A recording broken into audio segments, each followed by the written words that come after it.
Si Conan ay isang batang lalaki na ipinanganak sa isang fantasy world na may hero scar sa kanyang mukha, na itinuturing na napakabihira at iniwan sa kanya ng isang Holy Knight, ngunit ang kapalit nito ay ang tuluyan niyang pagkawala ng paningin magpakailanman.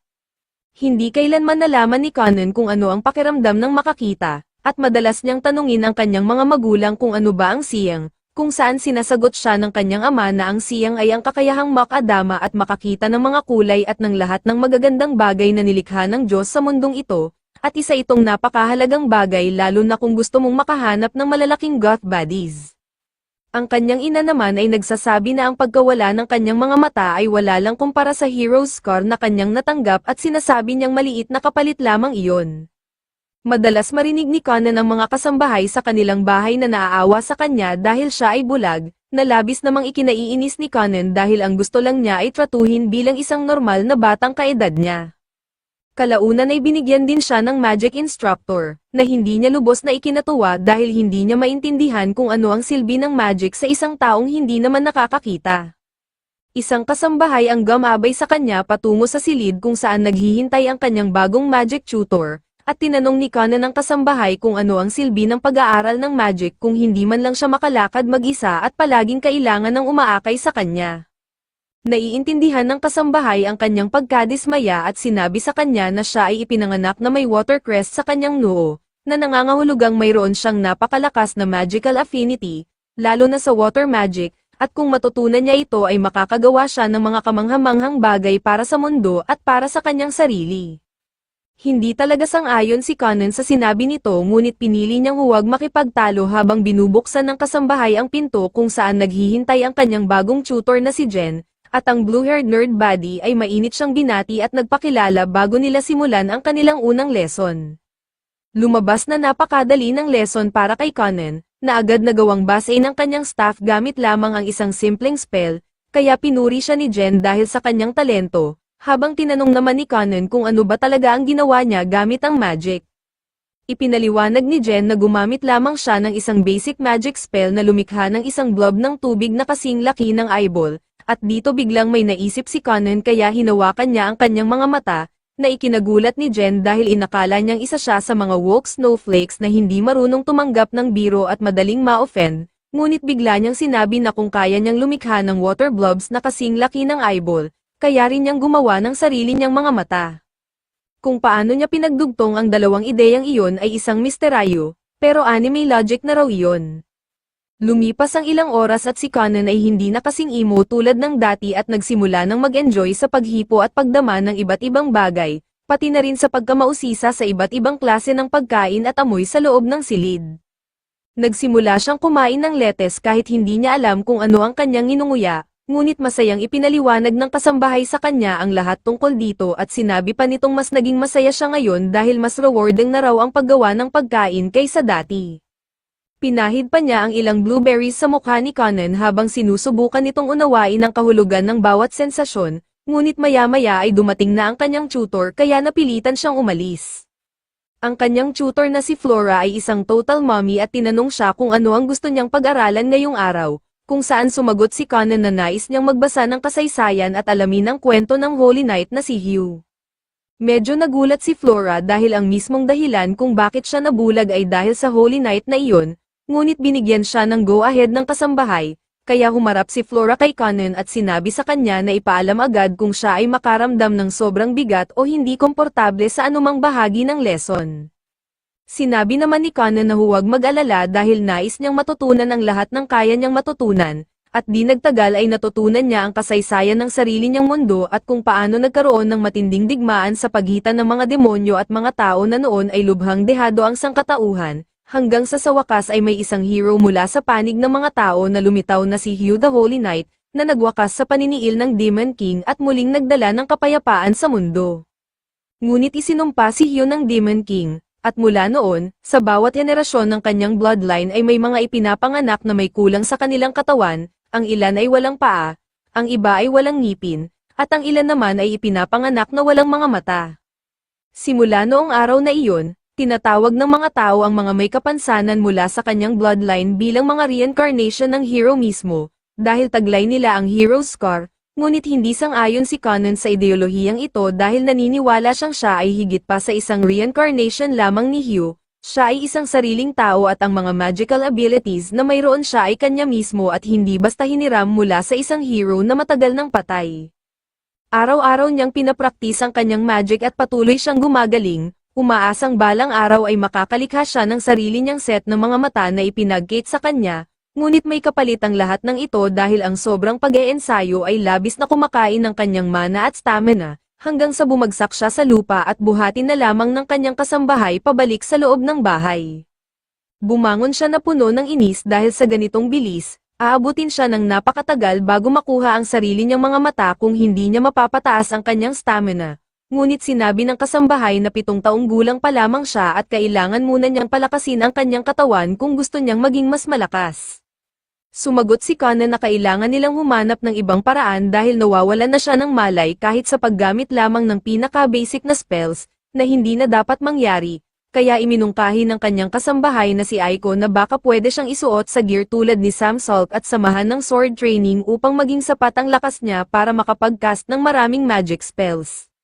Sumang-ayon si Conan at agad umalis si Aiko upang maghanap ng isang mahusay na swordmaster, at kinabukasan ay nakakita siya ng isang matandang swordmaster na nagngangalang Oruru na agad nagsimulang magsanay kay Conan. Sa unang araw pa lamang ay natutunan na niya ang mga basic, at dumating din si Jen na handa na para sa magic lessons, kung saan medyo nagulat siya sa sipag at tiyaga ni Conan at tinanong kung gusto ba nitong magpahinga, ngunit agad nitong ibinaba ang espada at kumuha ng wand bilang paghahanda sa susunod na lesson. Hindi sigurado si Jen kung gaano pa karami ang natitirang stamina ni Conan, kaya nagpa siya siyang subukan muna kung naaalala pa nito ang mga natutunan nila sa nakaraang lesson. Agad na binigkas ni Conan ang spell, ngunit sa halip na isang water ball lamang ay nakalikha siya ng halos 10 perpektong malinaw na water balls, dahilan upang mabigla si Jen at magtaka kung paano niya napag-aralan ang spell ng napakabilis, at napagtanto niyang ang batang ito ay talagang built different. Nang hapong iyon, may dumating na bisita mula sa royal capital na siya palang mismong prinsesa na nagngangalang Miri, na mula pa nang ipanganak si Conan ay itinadhana na siyang mapang-asawa nito dahil nagmula si Conan sa isang noble family at taglay niya ang hero's scar, na isang napakalaking bagay. Gayunpaman, hindi talaga gusto ni Miri si Conan noon dahil sa huli nilang pagkikita ay palagi siyang tahimik at moody, at hindi man lang nakikipaglaro sa kanya. Kaya mula noon ay kinatatakutan na ni Miri ang posibilidad na makasama habang buhay ang isang broody na lalaki. Laking gulat niya nang makita niya si Conan sa pagkakataong ito dahil tila isa na itong ganap na ibang tao na mainit siyang sinalubong ng ngiti at malugod na tinanggap sa mansyon, kaya agad niyang tinanong kung may nangyari ba at bakit siya mukhang iba ngayon, at sinabi ni Conan na siya ay nahulog ang loob sa magic at nakahanap ng bagong layunin sa kanyang buhay. Humingi rin siya ng paumanhin dahil hindi niya nabibigyan ng sapat na atensyon si Miri sa mga dati nilang pagkikita at sinabing marami siyang gustong ikwento tungkol sa mga bagong pagbabago, bago agad lumikha ng isang water ball sa harap niya.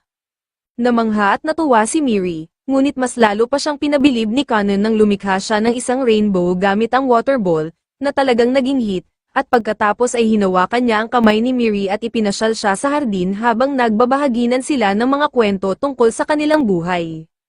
Hindi nagtagal ay lumubog na ang araw at napilitan si Miri na bumalik sa kanyang karwahe at magtungo muli sa kapital. Kinabukasan, sinabi ni Conan kay Flora na nais niyang matutunan ang lahat ng mannerism ng isang gentleman upang maging mas mabuting partner para kay Miri, bagay na ikinahanga ni Flora kaya agad niya siyang tinuruan ng lahat ng courtesy na nararapat sa isang noble. Pagkatapos ng lesson na iyon ay dumating din si Jen para sa kanyang klase at labis siyang nagulat sa pagbabago ng asal ni Conan nang siya ay batiin nito ng napaka-formal at pasalamatan siya sa lahat ng kanyang nagawa hanggang sa ngayon. Nagpa siya si Jen na i-promote na siya mula sa basic spells at ipinaliwanag na maaari na silang magpatuloy sa pag-aaral ng mas komplikadong spells na nangangailangan ng pag-iisip sa iba't ibang components ng magic, tulad ng pagbabago ng viscosity, kulay, temperatura, at marami pang iba na maaaring gamitin sa milyon-milyong paraan. Pagkatapos ay lumikha siya ng 2 water balls sa harap ni Conan at pinahipo ang mga ito, at dahil pamilyar na si Conan sa ganitong anyo ay agad niya itong hinawakan at napagtanto na ang isa ay mainit habang ang isa naman ay malamig, kung saan ipinaliwanag ni Jen na ang ganitong klaseng alterations ang nagtatangi sa isang magician mula sa iba. Mukhang naintindihan ni Conan ang konsepto kaya lumikha siya ng isang water ball na pagkatapos ay kusang pamatak sa tasa sa harap niya, at inutusan niya si Aiko na uminom nito, na bahagyang ikinagulat niya ngunit sinunod pa rin niya ang sinabi nito. Sa sandaling malasahan niya ang tubig ay nagbago ang kanyang ekspresyon at sinabi niyang lasang apple juice ito, bagay na labis na ikinagulat ni Jen dahil naisip niya kung paano siya halos hindi natulog magdamag upang makaisip ng bagong ituturo. Kaya ang pinakahinihiling man lang niya ay huwag agad itong mamaster ni Conan. Nang gabing iyon, nanatiling gising si Conan sa kanyang kama habang hawak ang isang green apple at isang red apple, iniisip kung paano niya mauunawaan ang lasa at amoy ng iba't ibang bagay, ngunit wala pa rin siyang ideya kung ano ba talaga ang color, hanggang sa napagtanto niyang hindi siya makakagawa ng mas pinong alteration sa kanyang magic, lalo na ng isang set ng magical eyeballs, hanggat hindi niya ito nauunawaan. Kinabukasan habang siya ay nakaupo at nag-aalmusal, may biglang nagbago sa loob niya at sinabi niya kay Aiko na gusto niya ng milk tea na walang milk, na isang katawa-tawang hiling, ngunit ayaw naman siyang pagtawanan ni Aiko dahil isa siyang may kapansanan, kaya tinanong na lamang niya ito na kumuha ng tubig. Lumikha si Kuno ng isang water ball sa hangin at ipinadala ito kay Aiko, at doon niya biglang naisip na buong buhay niya ay nakadadama siya ng iba't ibang sensasyon, at paano kung ang mga sensasyong iyon ang tinatawag ng iba bilang mga color, kaya kumuha siya ng isang green apple at tinanong kung ang apple na iyon ay red. Ngunit inakala lamang ni Aiko na parang nababaliw na siya at sinabi sa kanya na green iyon at hindi red. Kaya pumili siya ng ibang apple at tinanong kung red ba iyon. Na sinagot ni Aiko na oo, red nga ang kulay nito, at dito ikinagulat ni Aiko nang sabihin ni Conan na ang basket sa harap niya ay may 3 red at 2 green na apple. Naikinabigla niya lalo, ngunit ipinaliwanag ni Conan na kaya niyang madama ang pagkakaiba ng mga bagay sa pamamagitan ng paghipo at sa tingin niya ay kaya niyang tukuyin kung ano ang pakiramdam ng bawat color sa kanyang mga daliri, na isang napakalaking improvement, kaya agad tumakbo si Aiko upang ipaalam sa kanyang ama ang bagong natuklasan. Agad namang tinanong ng ama kung kaya na bang magbasa ng libro ni Conan, at sinagot ni Aiko na nagagawa niyang sundan o i-trace ang color ng ink sa papel kaya niya ito nababasa. Kinaumagahan, muling nagsanay si Conan ng kanyang magic at lumikha ng isang napakalaking red-colored water ball, sinasabing mas nararamdaman niya ang color kapag mas malaki ang ginagawa niya, ngunit biglang tinawag siya ng kanyang ina na nakasira sa kanyang konsentrasyon, dahilan upang bumagsak ang water ball sa kanila at matabyunan sila ng pulang likido. Nawalan ng malay ang kanyang ina sa pag-aakalang may masamang nangyari at ang kanyang mahal na anak ay naliligo sa dugo, na ikinagulo ni Conan. Ngunit ipinaliwanag ni Aiko na red din ang color ng dugo kaya ganoon ang naging reaksyon ng kanyang ina.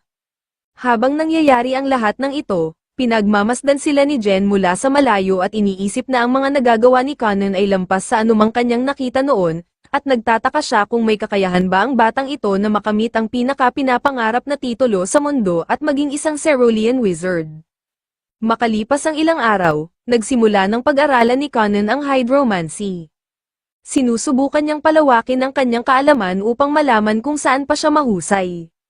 Ngunit tila hindi maintindihan ni Aiko kung ano ang hydromancy. Kaya ipinaliwanag ito ni Conan sa pinakasimpleng paraan na ang hydromancy ay ang paggamit ng tubig sa isang mangkok upang makita ang hinaharap o upang hanapin ang mga nawawalang bagay, na agad namang ikinatanong ni Aiko kung maaari ba niyang mahanap ang magiging groom niya. Ngunit sinabi ni Conan na huwag siyang mag-alala dahil siya ay isang magandang dalaga sa kasibulan ng kanyang kabataan at napakaraming lalaki ang gugustuhin kunin siya bilang bride.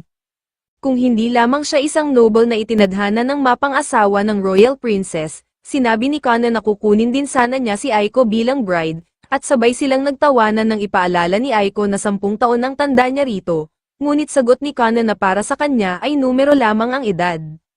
Dumating noon si Flora para sa kanilang lessons at isinailalim siya sa isang test na kanyang ipinasa ng may flying colors.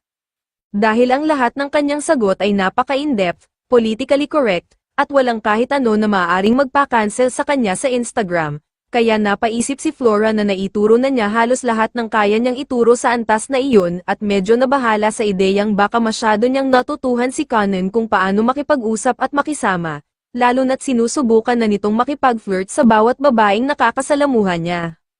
Maya-maya ay inalok pa ni Conan si Flora ng tsaa at sinubukan pa siyang paamuhin, dahilan upang mag-alala siya kung baka madamay pa ito sa Me Too movement, ngunit sa huli ay inisip din niyang mas mabuti na ito kaysa sa dati niyang malungkot at gloomy na anyo dahil ngayon ay tila mas nag-e-enjoy na siya sa buhay.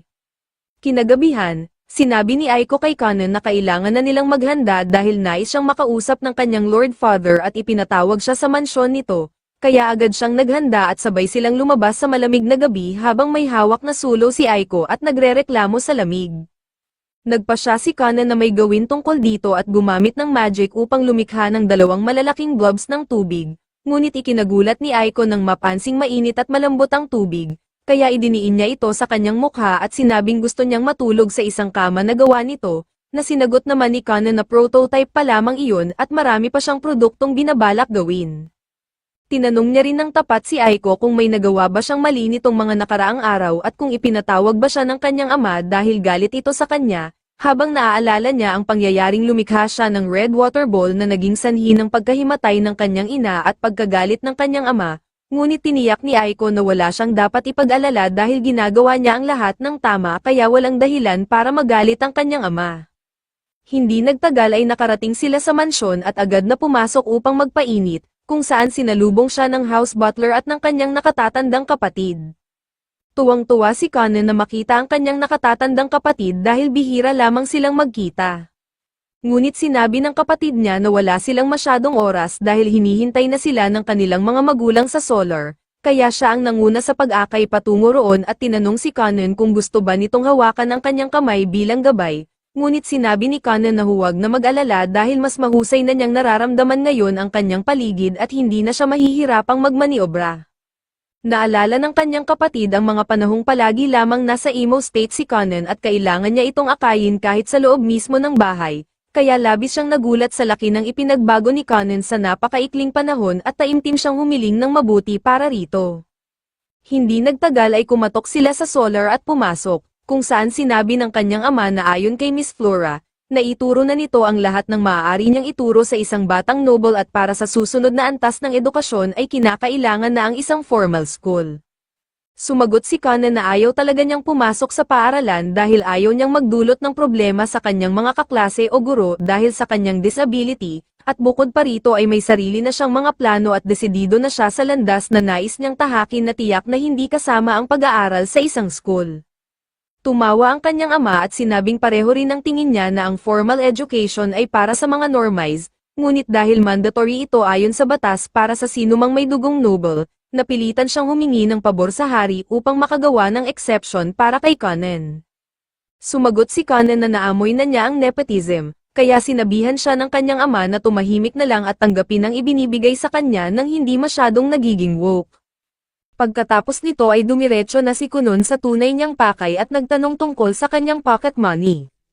Sinasabing karapat-dapat siyang madagdagan dahil sa sobrang pagsisikap niya, ngunit tulad ng isang capitalist pig ay tinanggihan ito ng kanyang ama at nagbabala pa na sa susunod na gumawa siya ng kaguluhan tulad ng Garden Blood incident ay babawasan niya ang kanyang pocket money sa loob ng 6 na buwan, kaya napilitan ang kanyang ina na sumingit upang baguhin ang usapan at ibalik ito sa tamang direksyon. Naalala ng kanyang ama kung bakit niya ipinatawag si Conan at sinabi sa kanya na kahit sang-ayon siya sa desisyon nitong huwag na pumasok sa school, kailangan pa rin niyang isipin ang kanyang future kasama ang prinsesang Miri, dahil napakahalagang bahagi ng pagpapalaki sa isang noble ang schooling at maaari raw siyang kutsain ng iba dahil ang mapapangasawa ng prinsesa ay hindi man lang nakatapos ng maayos na edukasyon. Nakakagulat man, naunawaan ito ni Conan at pumayag na pumasok sa school kahit sinabing magiging hassle ito, dahil ayaw niyang maging dahilan upang maliitin si Miri, kaya sinabi ng kanyang ama na huwag siyang mag-alala dahil gamit ang kapangyarihan ng nepotism at corruption, inayos na niya ang lahat upang 5 beses lamang kailangang pumasok si Conan para kumuha ng final advanced level exams at kapag naipasa iyon ay makakagraduate na agad. Para kay Conan, mukhang win-win situation ito kaya agad siyang pumayag, at sinabi naman ng kanyang nakatatandang kapatid na huwag siyang mag-alala dahil hindi siya mag-iisa, sapagkat pareho rin silang kukuha ng parehong exam kasama si Princess Miri upang sabay-sabay silang makapagtapos.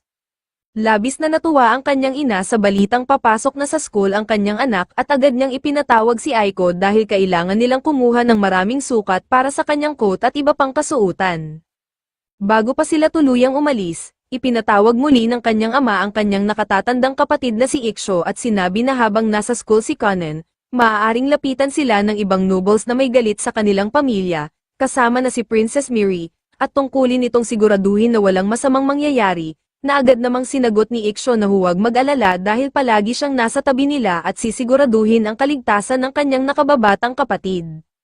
Makalipas ang ilang panahon, muling bumisita si Princess Miri kay Conan at puno ng kasab-ikan nitong sinabi na papasok na sila sa parehong school at huwag siyang mag-alala dahil siya mismo ang gagabay at magpapakita sa kanya ng lahat, ngunit nag-alala si Conan at nagsabing baka hindi ito magustuhan ng ibang nobles na may gusto rin sa kanya at magselos ang mga iyon.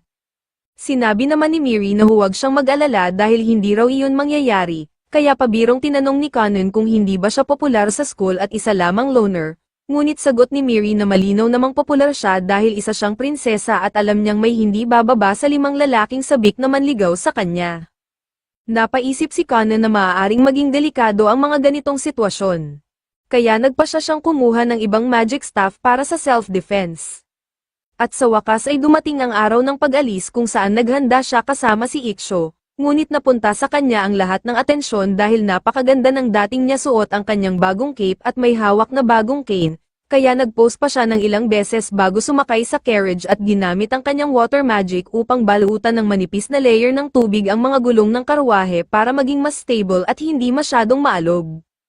Humanga si Iksho sa mga ideya ni Conan, habang si Conan naman ay masayang masaya dahil sa wakas ay may tunay na real-life use ang kanyang magical skills. Hindi tulad ng degree sa gender studies o anthropology, at naalala ng kanyang kapatid ang mga panahong emo at gloomy pa si Conan na nadadapa dahil hindi siya nababantayan at umiiyak na parang bata, ngunit sinabi ni Conan na huwag mag-alala dahil hindi na siya ang dating taong iyon at sapat na ang lakas niya para mabuhay ng mas matagal pa kaysa sa buong sangkatauhan. Bahagyang nabahala si Iksho dahil parang mas nagsasalita na ngayon ang kanyang nakababatang kapatid tulad ng isang Demon King kaysa sa reincarnation ng hero, ngunit isinantabi niya ang mga iniisip na iyon nang sa wakas ay makarating sila sa academy, kung saan nakita ni Conan si Miri na naghihintay sa kanya at agad niya itong nilandi habang awkward namang nakatayo sa gilid ang kanyang nakatatandang kapatid.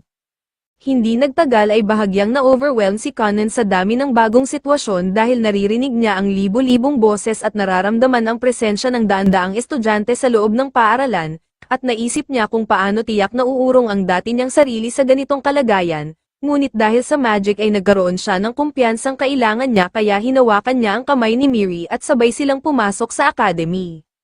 Agad siyang naging fan favorite ng mga babae dahil sinasabi nilang mas mukha pa siyang isang prinsipe mula sa mga kwento kaysa isang estudyante, at maging ang professor na nakatalagang maglibot sa kanya sa paaralan ay nabigla dahil inaasahan niyang isang sobrang mahiyain na bata si Conan, ngunit kabaligtaran ang nakita niya, kaya tinawag niya ito at nagpakilalang siya si Professor Cast, na magsisilbi niyang guide sa araw na iyon. Nagpasalamat si Conan sa tulong ni Cast at nagpaalam sa kanyang kapatid na si Iksho at kay Miri, na nangakong magsasabay silang mag-lunch, ngunit habang ipinapasyal siya ng professor ay wala siyang kaalam-alam na nakagawa na pala siya ng maraming kaaway mula sa mga bullies na dati naghahari sa school at pinakapopular bago pa siya dumating. Dinala ni Cass si Conan sa isang hiwalay na classroom at ipinaliwanag na kailangan niyang kumuha ng 5 exams para makapagtapos at karaniwan ay may pagitan ang bawat exam.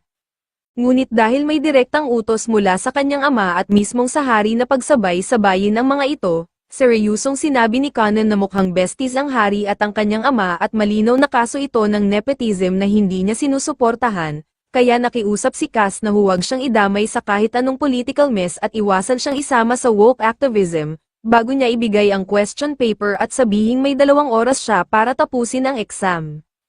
Pagkatapos ng exam, nakipagkita siya kay Miri at nagtungo sila para kumain, ngunit bago pa makarating sa dining area ay hinarang sila ni Prince Lyle, ang nakatatandang kapatid ni Miri, na iritang-irita dahil may mas popular na sa kanya ngayon sa school. Ramdam ni Conan na nanigas si Miri sa pagkakita sa kanyang kapatid, kahit wala pa siyang ideya kung sino ang kaharap niya sa sandaling iyon, at muntik na siyang sumabog dahil prinsipe man o hindi, walang sino man ang dapat kumausap ng ganoon sa kanyang bride-to-be. Ngunit bago pa siya makagawa ng anuman ay namagitan si Iksho upang pakalmayan ang sitwasyon. Sa kasamaang palad, hindi mukhang handang makipag-usap ng maayos si Lyle at ang kanyang mga kasamahan at patuloy nilang pinalalala ang tensyon, kaya nagpa siya si Conan na kumilos at palihim na ginamit ang kanyang magic upang tipunin ang lahat ng maliliit na magical droplets sa paligid at ibuhos ang mga ito sa pantalon ni Lyle, sabay sabing mukhang napaihi ang prinsipe.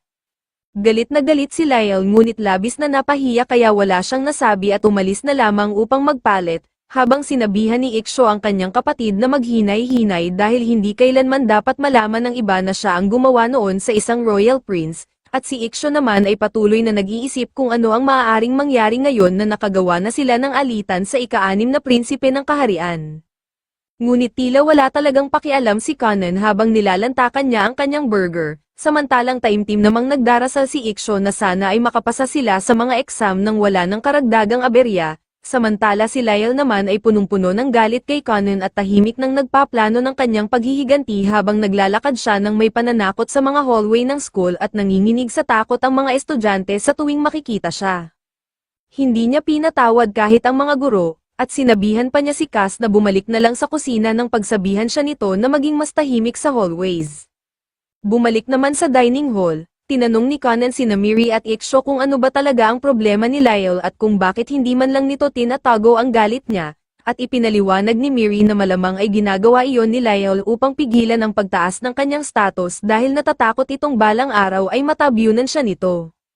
Naging interesado si Conan sa chismis at sinabi ni Miri na si Lyle ang ika-6 na prinsipe habang siya naman ang ika-9 na prinsesa, at sa normal na hierarchy ay mas mababa siya rito. Ngunit dahil siya ay engaged sa isang taong may hero's scar, mabilis na tumataas ang kanyang social status, na siyang ikinatatakot ni Lyle. Ayon kay Miri, ngayong nagawa na ni Conan ang kanyang social debut, mas mataas na ngayon ang katayuan nilang dalawa kaysa kay Lyle at desperado na lamang ito na manatiling relevant. Para kay Conan, nakakabagot ang lahat ng usaping politikal, kaya sinabi ni Miri na kahit hindi siya isang magician o tagapagdala ng Holy Scar ay magiging masaya pa rin siyang ma-engage sa kanya, at gamit ang kanyang flirting skills ay sinabi ni Conan na masaya rin siyang engaged sa kanya at sa susunod na makita niya ang ama nito ay luluhod siya bilang pasasalamat, kahit kailanman ay hindi siya luluhod sa ibang lalaki. Pagkatapos nito ay sinabi ni Conan na dapat muna siyang humingi ng paumanhin kay Prince Lyle sa kanyang ginawa. Ngunit parehong sinabihan siya ni Ixo at Miri na huwag niyang gagawin iyon dahil mas masama pa raw iyon kaysa makipag-date sa isang babaeng kaibigan pa rin ang kanyang ex. Hindi nagtagal ay dumating na ang oras para sa final exam ni Conan, kaya nag-training muna siya ng kanyang magic kasama si Jen bago pumasok sa test, at tulad ng dati ay lumikha siya ng isang water blob, kung saan sinabi ni Jen na baguhin niya ang sensation nito ngayong araw. Agad namang ginamit ni Conan ang kanyang power upang e-freeze ang blob, at nang hawakan ito ni Jen ay sinabi nitong parang apple ang pakiramdam nito, na hindi naman talaga posible, pero gaya ng dati, laging tama ang mga nerd buddies. Sinabi ni Jen kay Conan na kailangan niyang humipo ng maraming bagay upang maunawaan kung ano ang pakiramdam ng mga iyon at pagkatapos ay gamitin ang mga sensasyong iyon para mas mapalalim pa ang pag-alter ng kanyang magic. Ngunit sa halip na samantalahin ang pagkakataong iyon para hawakan siya o kahit ang damo, agad na nagpunta si Conan at nagsimulang humimas ng isang kabayo sa oras na makarating siya sa school. Lumabas si Ixo at nagulat nang makita ang kanyang kapatid na kumikilos ng medyo sus, ngunit pinili na lamang niyang hayaan ito sa sariling paraan nito. Maya-maya ay tumakbo si Miri para salubungin sila at umarte si Conan ng sobrang dramatic. Sinasabing dahil ito na ang huling araw na magkikita sila sa school ay pakiramdam niya ay parang magwawakas na ang mundo para sa kanya. Pagkatapos nito ay pumasok na siya sa loob kung saan sinabi ni Cass na kukunin niya ang final exam kasama ang iba pang mga estudyante, na ikinagulat at ikinatuwa ni Conan dahil ito ang unang pagkakataon na mararanasan niya ang tunay na pakiramdam ng school life. Humarap siya kay Cass at sinabing mamimiss niya ang pagiging mag-isa nila sa kanilang special room, at hindi man lang nabahala si Cass sa kung gaano yun ka-inappropriate pakinggan, bagkus ay sinabi nitong magbabantay lamang siya mula sa gilid at hiniling ang kanyang good luck sa exam. Napansin ni Ixo na tila naging napakalapit ni Conan kay Cass at kinumpirma naman niya ito, sinasabing marami silang napag-usapan sa panahon ng mga exam, kabilang na ang kwento ni Cass na kumuha siya ng exam para maging teacher dahil sinundan niya ang lalaking mahal niya, ngunit bumagsak ang lalaking iyon habang siya lamang ang pumasa. Kaya ngayon ay isa na siyang guro samantalang ang lalaking iyon ay isang jobless bum, at wala raw ideya si Cass kung ano ang ginagawa niya sa kanyang buhay. Nabahala sina Iksho at Miri sa mental health ni Cass matapos marinig ang mga ganitong usapan niya kasama ang isang bata, ngunit bigla silang naistorbo ng ilang estudyante na curious din kay Conan. Sinabihan siya ni Cass na magpakilala, kaya ipinakilala ni Conan ang sarili bilang fiancé ni Miri at nakababatang kapatid ni Iksho. Naagad namang ikinahanga ng lahat ng walang malinaw na dahilan, at sinabi pa ni Conan na masaya siyang makita na may mga kaibigan pala ang kanyang fiancé at nakatatandang kapatid dahil wala pang lumalapit sa kanila kanina at inakala niyang mga loner sila, kaya sinabihan siya ni Iksho na huwag silang edes ng ganoon, habang namula si Miri at ipinaliwanag na sinabihan niya ang lahat ng kaibigan niya na iwan muna siya mag-isa upang mas makapag-spend siya ng quality time kasama si Conan. Humingi ng paumanhin si Conan dahil hindi niya agad napansin ang nararamdaman ni Miri at muling sinabi na masaya siya na pareho silang may mga kaibigan, dahil ayaw niyang maging diretso at tanungin kung mga loner ba sila sapagkat bastos iyon at hindi siya pinalaki ng kanyang ina bilang bastos na bata. Halos handa na sana siyang sabihin na ayos lang kahit walang kaibigan sa pamamagitan ng paggamit ng sympathy card at pagsasabing mas malala pa ang kanyang sitwasyon, at kumbinsido ang lahat sa kanyang kilos. Ngunit alam ni Miri na wala talagang problema si Conan kahit wala siyang kaibigan at kinumpirma niya iyon. Hindi nagtagal ay oras na para magsimula ang exam at sinabihan siya ni Cass na itigil na ang pagdidling ng kalapati at umupo na sa kanyang upuan, kaya ginabayan siya ni Miri patungo roon nang biglang dumating si Lyle at itinulak silang dalawa. Galit na galit si Lyle dahil nakarating na sa palasyo ang balita tungkol sa kamakailang pant-wetting incident at pati ang mga servants ay pinag-uusapan na siya patalikod. Kaya iniisip niyang pare-pareho lang ang lahat dito at tiyak na nilalay siya ng mga ito sa likuran dahil wala silang lakas ng loob na sabihin iyon sa harap niya. Sa sobrang galit ay nagkuyong siya ng kamao, ngunit biglang hinawakan ni Conan ang kanyang kamay at nagpakilala sa prinsipe, sinabing hindi niya siya nabati ng maayos noong isang araw at nais talaga niyang magkaroon ng magandang relasyon sa kanyang magiging bayaw. Nabigla ang buong klase dahil walang sino man ang nangangahas lumapit kay Lyle maliban sa ilang bootlickers, at para kay Lyle ay ito ang unang pagkakataon na may bumati sa kanya ng ganito kaya hindi niya alam kung paano tutugan. Mariing kinamayan ni Conan si Lyle at kahit anong pilit nito ay hindi siya makawala sa mahigpit na kapit, kaya umarte si Lyle na super woke at sinabing hindi siya nagbigay ng consent para hawakan ang kanyang kamay o kausapin siya. Tuluyang binaliwala ni Conan ang pahayag na iyon at sinabi pa na napakamanli ng mga kamay ni Lyle at gusto niya ang mga iyon sa paligid ng kanyang leeg, na siyang tuluyang nagpa-trigger kay Lyle kaya agad siyang humarap kay Miri at tinanong kung ano ba ang mali sa magiging asawa niya. Sa halip na sumagot, napatawa si Miri dahil hindi niya inakalang mamumula si Lyle ng ganoon, at lalo pang napahiya ang prinsipe nang makisali ang buong klase sa pagtawa sa kanyang mga reaksyon kaya hinarap niya si Conan at inutusang bitawan na ang kanyang kamay. Sa wakas ay binitiwan ni Conan si Lyle at naresolba ang usapin ng mapayapa, pagkatapos ay sinimulan ni Cass ang exam at nang matapos ito at masuri ang mga answer sheet ay inanunsyo niyang lahat ay pumasa, na ikinatuwa ng lahat at ipinagdiwang ni Conan ang kanyang pagtatapos kasama ang kanyang kapatid at fiancé.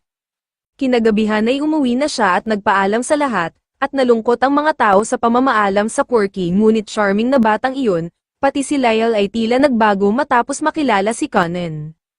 Kinabukasan ay ipinagpatuloy ang kanyang magic lessons kasama si Jen, at inutusan siya nitong lumikha ng isang maliit na typhoon, na agad niyang nagawa, at sa utos pa rin ni Jen ay hinati niya ito sa 10 water balls, kinulayan ang mga ito at binago ang kanilang texture, na ikinasiyahan ni Jen. Ngunit sinabi ni Conan na may mas bago pa siyang maipapakita. Ibinahagi niyang may natutunan siyang bago kamakailan at bigla niyang binago ang isang water blob upang maging isang puting kalapati na lumilipad na parang tunay, dahilan upang mapaluhod si Jen sa gulat matapos mapagtanto na opisyal ng mas mahusay na sorcerer si Conan kaysa sa kanya at malapit na siyang mawalan ng trabaho bilang guro nito. Kaya nagpa siya siyang ipaalam ang katotohanan ito kay Conan sa oras ng tsaa at hiniling na ihanda niya ang sarili dahil may shocking news siyang ibabahagi.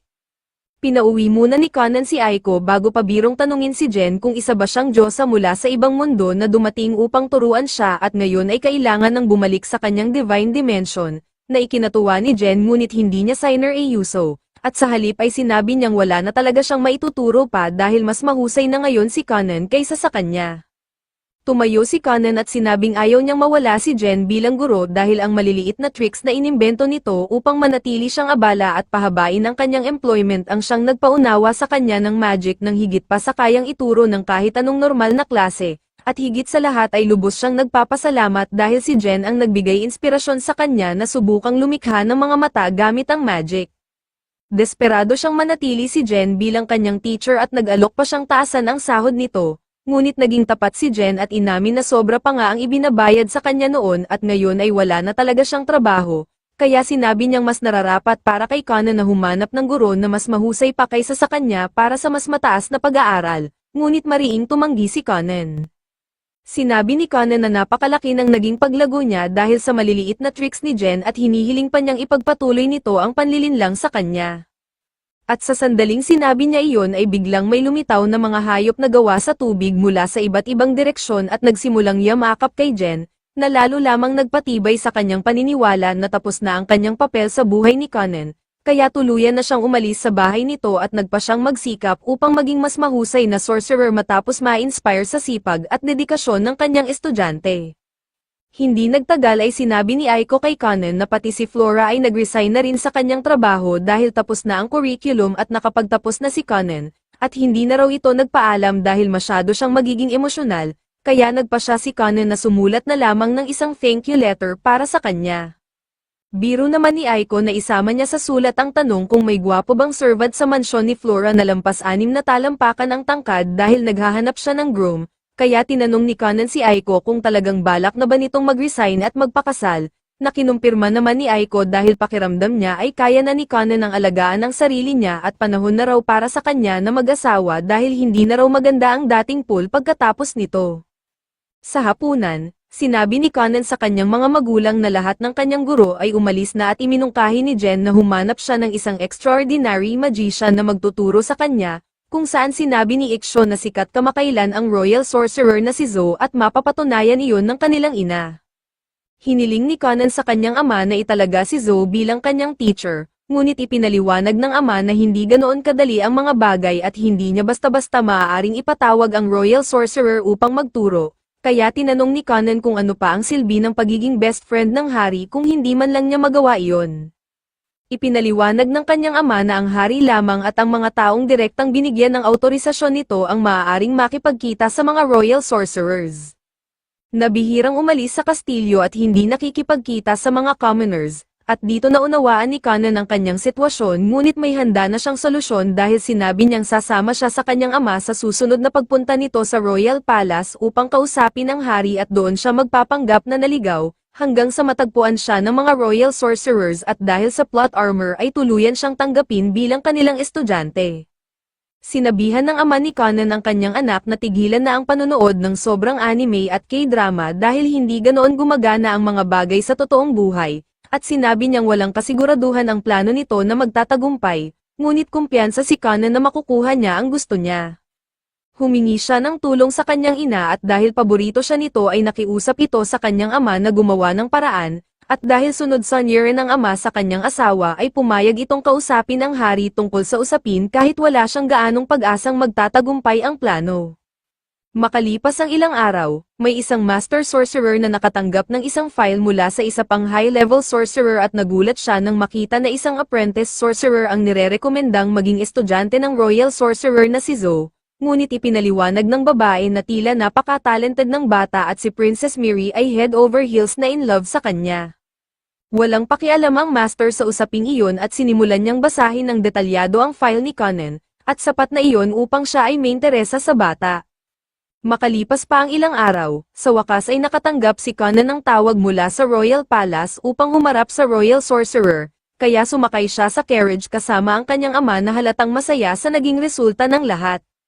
Sinabi ni Conan na mukhang malalim talaga ang pagkakaibigan ng hari at ng kanyang ama kung pumayag ito sa ganitong kahilingan, ngunit ipinaliwanag ng kanyang ama na ang tunay na dahilan kung bakit sila binigyan ng pagkakataong makipagkita sa Royal Sorcerer ay dahil ang head sorcerer ng korte mismo ang nagpakita ng malaking interes sa kakayahan ni Conan at nais siyang makilala. Tinanong siya ng kanyang ama kung anong klaseng magic na ang kaya niyang gawin sa ngayon. Kaya agad nag-chant si Conan ng spell at lumikha ng isang maliit na bola ng tubig na mabilis na nagbago anyo at naging isang itim na pusa na umupo sa kanyang kandanggan, bagay na labis na ikinamangha ng kanyang ama dahil hindi niya akalaing may ganitong klaseng magic, kaya hinaplos niya ang munting pusa at nagulat siya dahil hindi ito pakiramdam na gawa sa magic o tubig kundi parang isang normal na pasang maaari mong makita sa kalsada. Ipinaliwanag ni Conan na kamakailan lamang niya tunay na na-master ang itsura ng mga hayop dahil dati ay nagagawa lamang niyang lumikha ng mga hayop na ganap na transparent. Ngunit sa mga huling beses ay nagagawa na rin niyang baguhin ang color ng mga hayop ayon sa gusto niya, kaya masayang nilalaro ng ama ni Conan ang pusa at tinanong siya ni Conan kung dapat ba silang kumuha ng totoong pusa para sa bahay. Ngunit gaya ng isang tipikal na ama ay tumanggi ito at sinabing magdudulot lamang iyon ng maraming kalat, maaari pa siyang matisod at masaktan, at higit sa lahat ay mas gusto raw ng ina ni Conan ang mga aso kaya wala rin talaga siyang choice. Hindi nagtagal ay nakarating sila sa capital at agad silang sinalubong ng isang silver-haired na babae na nagngangalang Ray, ang second princess ng kaharian at nakatatandang kapatid ni Miri, na mainit na binati ni Conan at sinabing napakalaking swerte niya na magkaroon ng isang napakagandang sister-in-law tulad niya, na ikinagulat ng ama ni Conan at napaisip kung para bang for the streets ang kanyang anak ngunit ipinagpaliban muna niya ang isipin iyon. Ngumiti si Ray at sinabing marami na siyang narinig tungkol kay Conan mula sa kanyang nakababatang kapatid at nais niyang magkaroon ng mahabang pag-uusap kasama siya, at napansin din niya ang pusa kaya tinanong kung kailangan ba nito ng espesyal na pagkain, ngunit nang ailapag ng ama ni Conan ang pusa ay biglang itinigil ni Conan ang spell at ang pusa ay muling naging isang simpleng puddle ng tubig. Dahilan upang mapagtanto ni Ray na mas bihasa pala si Conan kaysa sa una niyang inakala. Habang nalulungkot ang ama ni Conan dahil hindi man lang niya nabigyan ng pangalan ang pusa. Inalok ni Ray na ihatid si Conan patungo sa Black Tower, habang sinabi naman ng ama ni Conan na makikipagkita siya sa hari at pagkatapos ay uuwi na rin, kaya sinabi ni Conan na huwag na siyang alalahanin dahil pagkatapos ng Black Tower ay balak niyang bisitahin si Miri at baka ilabas pa ito sa isang bay date, at sinabihan siya ng kanyang ama na enjoy ang oras niya roon at nangakong magpapadala ng carriage kapag handa na siyang umuwi. Dinala ni Ray si Conan patungo sa Black Tower at tinanong kung komportable ba siyang maglakad o kung kailangan niya ng tulong, ngunit sinabi ni Conan na ayos lang siya at agad siyang nagsimulang magtanong ng napakaraming tanong na ikinagulat at ikinapagtaka ni Ray dahil ang mga iyon ay parang Stephen Hawking level na mga tanong pagdating sa magic. Sinabi ni Ray kay Conan na hindi sila maaaring magkaroon ng ganoon ka-advanced na usapan habang naglalakad at tinanong siya kung alam ba niya kung ilang anak mayroon ang kasalukuyang hari, na hindi pa kailanman naisip ni Conan kaya ipinaliwanag ni Ray na ang hari ay isang total baller na nagkaroon ng 7 prinsipe at 10 prinsesa, kung saan siya ang second princess at si Miri naman ang ika-9. Idinagdag pa niya na kakaiba ang sistemang sinusunod ng bansang ito dahil ang succession ng trono ay hindi automatikong napupunta sa pinakamatandang anak, bagkus ay gumagamit sila ng tinatawag na meritocracy, kung saan ang lahat ng prinsipe at prinsesa ay sinusuri batay sa kanilang skills, merits, talento, at antas ng dedikasyon sa isang partikular na sining, ibig sabihin kahit ang pinakabatang prinsipe o prinsesa ay may pantay na tsansang magmana ng trono anuman ang edad. Ibinahagi rin niya na siya mismo ay kusang isinuko ang karapatan niya sa trono nang piliin niyang maging mage, at ngayon ay nakatuon sa paghasa ng kanyang kakayahan upang maging isa sa pinakamahusay na wizard ng bansa. Habang naglalakad sila sa hallway ay may biglang pakiramdam na hamatak kay Conan papunta sa bintana kung saan walang malay niyang tinanaw ang direksyon ng isang madilim na tore na pinanggagalingan ng sari-saring presensya ng mga magical beings. At di naglaon ay sinabi ni Risha sa kanya ang isang napakahalagang babala dahil may maliit na posibilidad na madamay siya nang wala sa oras sa labanan para sa succession, kaya pinayuhan siya na huwag munang umanib sa anumang faction hanggat hindi pa siya sigurado sa kanyang desisyon at huwag magsasalita ng kahit ano na maaaring gamitin laban sa kanya upang sirain ang kanyang reputasyon. Bilang kapalit ng mahahalagang payong iyon, nagpasya si Conan na gumanti sa pamamagitan ng pagpapakita ng kanyang espesyal na magic technique kung saan pinapalamig niya ang manipis na layer ng tubig sa ilalim ng kanyang sapatos upang makabuo ng manipis na yelo na nagbibigay daan sa kanila na halos mag-ice skate, na labis na ikinatuwa ni Risha kaya agad niya itong hiniling na subukan, at mabilis namang ginamit ni Conan ang magic sa kanya rin. Pagkatapos nito ay sabay silang nagsimulang mag-skate sa mga koridor na parang mga baliw habang hinahabol sila ng mga guard na hindi pwedeng hayaang may mangyaring masama kay Ray. Ngunit sa kasamaang palad para sa mga guard ay mas mabilis sina Ray at Conan kaya nakatakas sila, bagamat hindi nagtagal ang kanilang swerte dahil may isang knight na nakakita sa kanila at agad silang hinabol, kung saan tinanong ni Conan kung dapat na ba silang huminto ngunit sobra ang kasiyahan ni Ray at sinabi nitong malamang ay kaya pa nilang takbuhan ang knight, subalit nagkamali sila dahil nahabol din sila nito at dinala palabas sa hardin upang pag-alitan ng husto. Pagkaraan nito ay inihatid sila patungo sa tore kung saan ipinakilala si Conan kay Etch, ang head sorcerer ng kaharian, at agad siyang nakaramdam ng kababang loob sa presensya nito dahil napagtanto niya kung gaano kalawak ang mundo, sapagkat kahit kahanga-hanga na ang magic ni Ray, si Etch ay tila nasa ganap na ibang antas. Agad siyang tinanong ni Etch kung ipinanganak ba siya na may water crest. Nasinagot ni Conan ng oo kahit aminin niyang wala siyang gaanong alam tungkol sa mga crest, kaya ipinaliwanag ni Etch na may 7 uri ng crest na maaaring taglayin ng mga mage na tumutugma sa kanilang magical affinity tulad ng fire, water, earth, wind, light, darkness, at foul, at bukod dito ay may rank din ang bawat crest mula 1 star hanggang 5 star, kaya ang 2-star crest ni Conan ay itinuturing na medyo karaniwan lamang. Sinabi naman ni Ray na kahit siya ay isang 2-star wind mage, na agad na naintindihan ni Conan at pabirong inihalin tulad ang sarili nila ni Ray sa American processed cheese samantalang si Etch ay parang isang artisanal wheel ng aged parmesan, na sinang-ayunan ni Etch at ibinunyag na siya ay isang 4-star mage.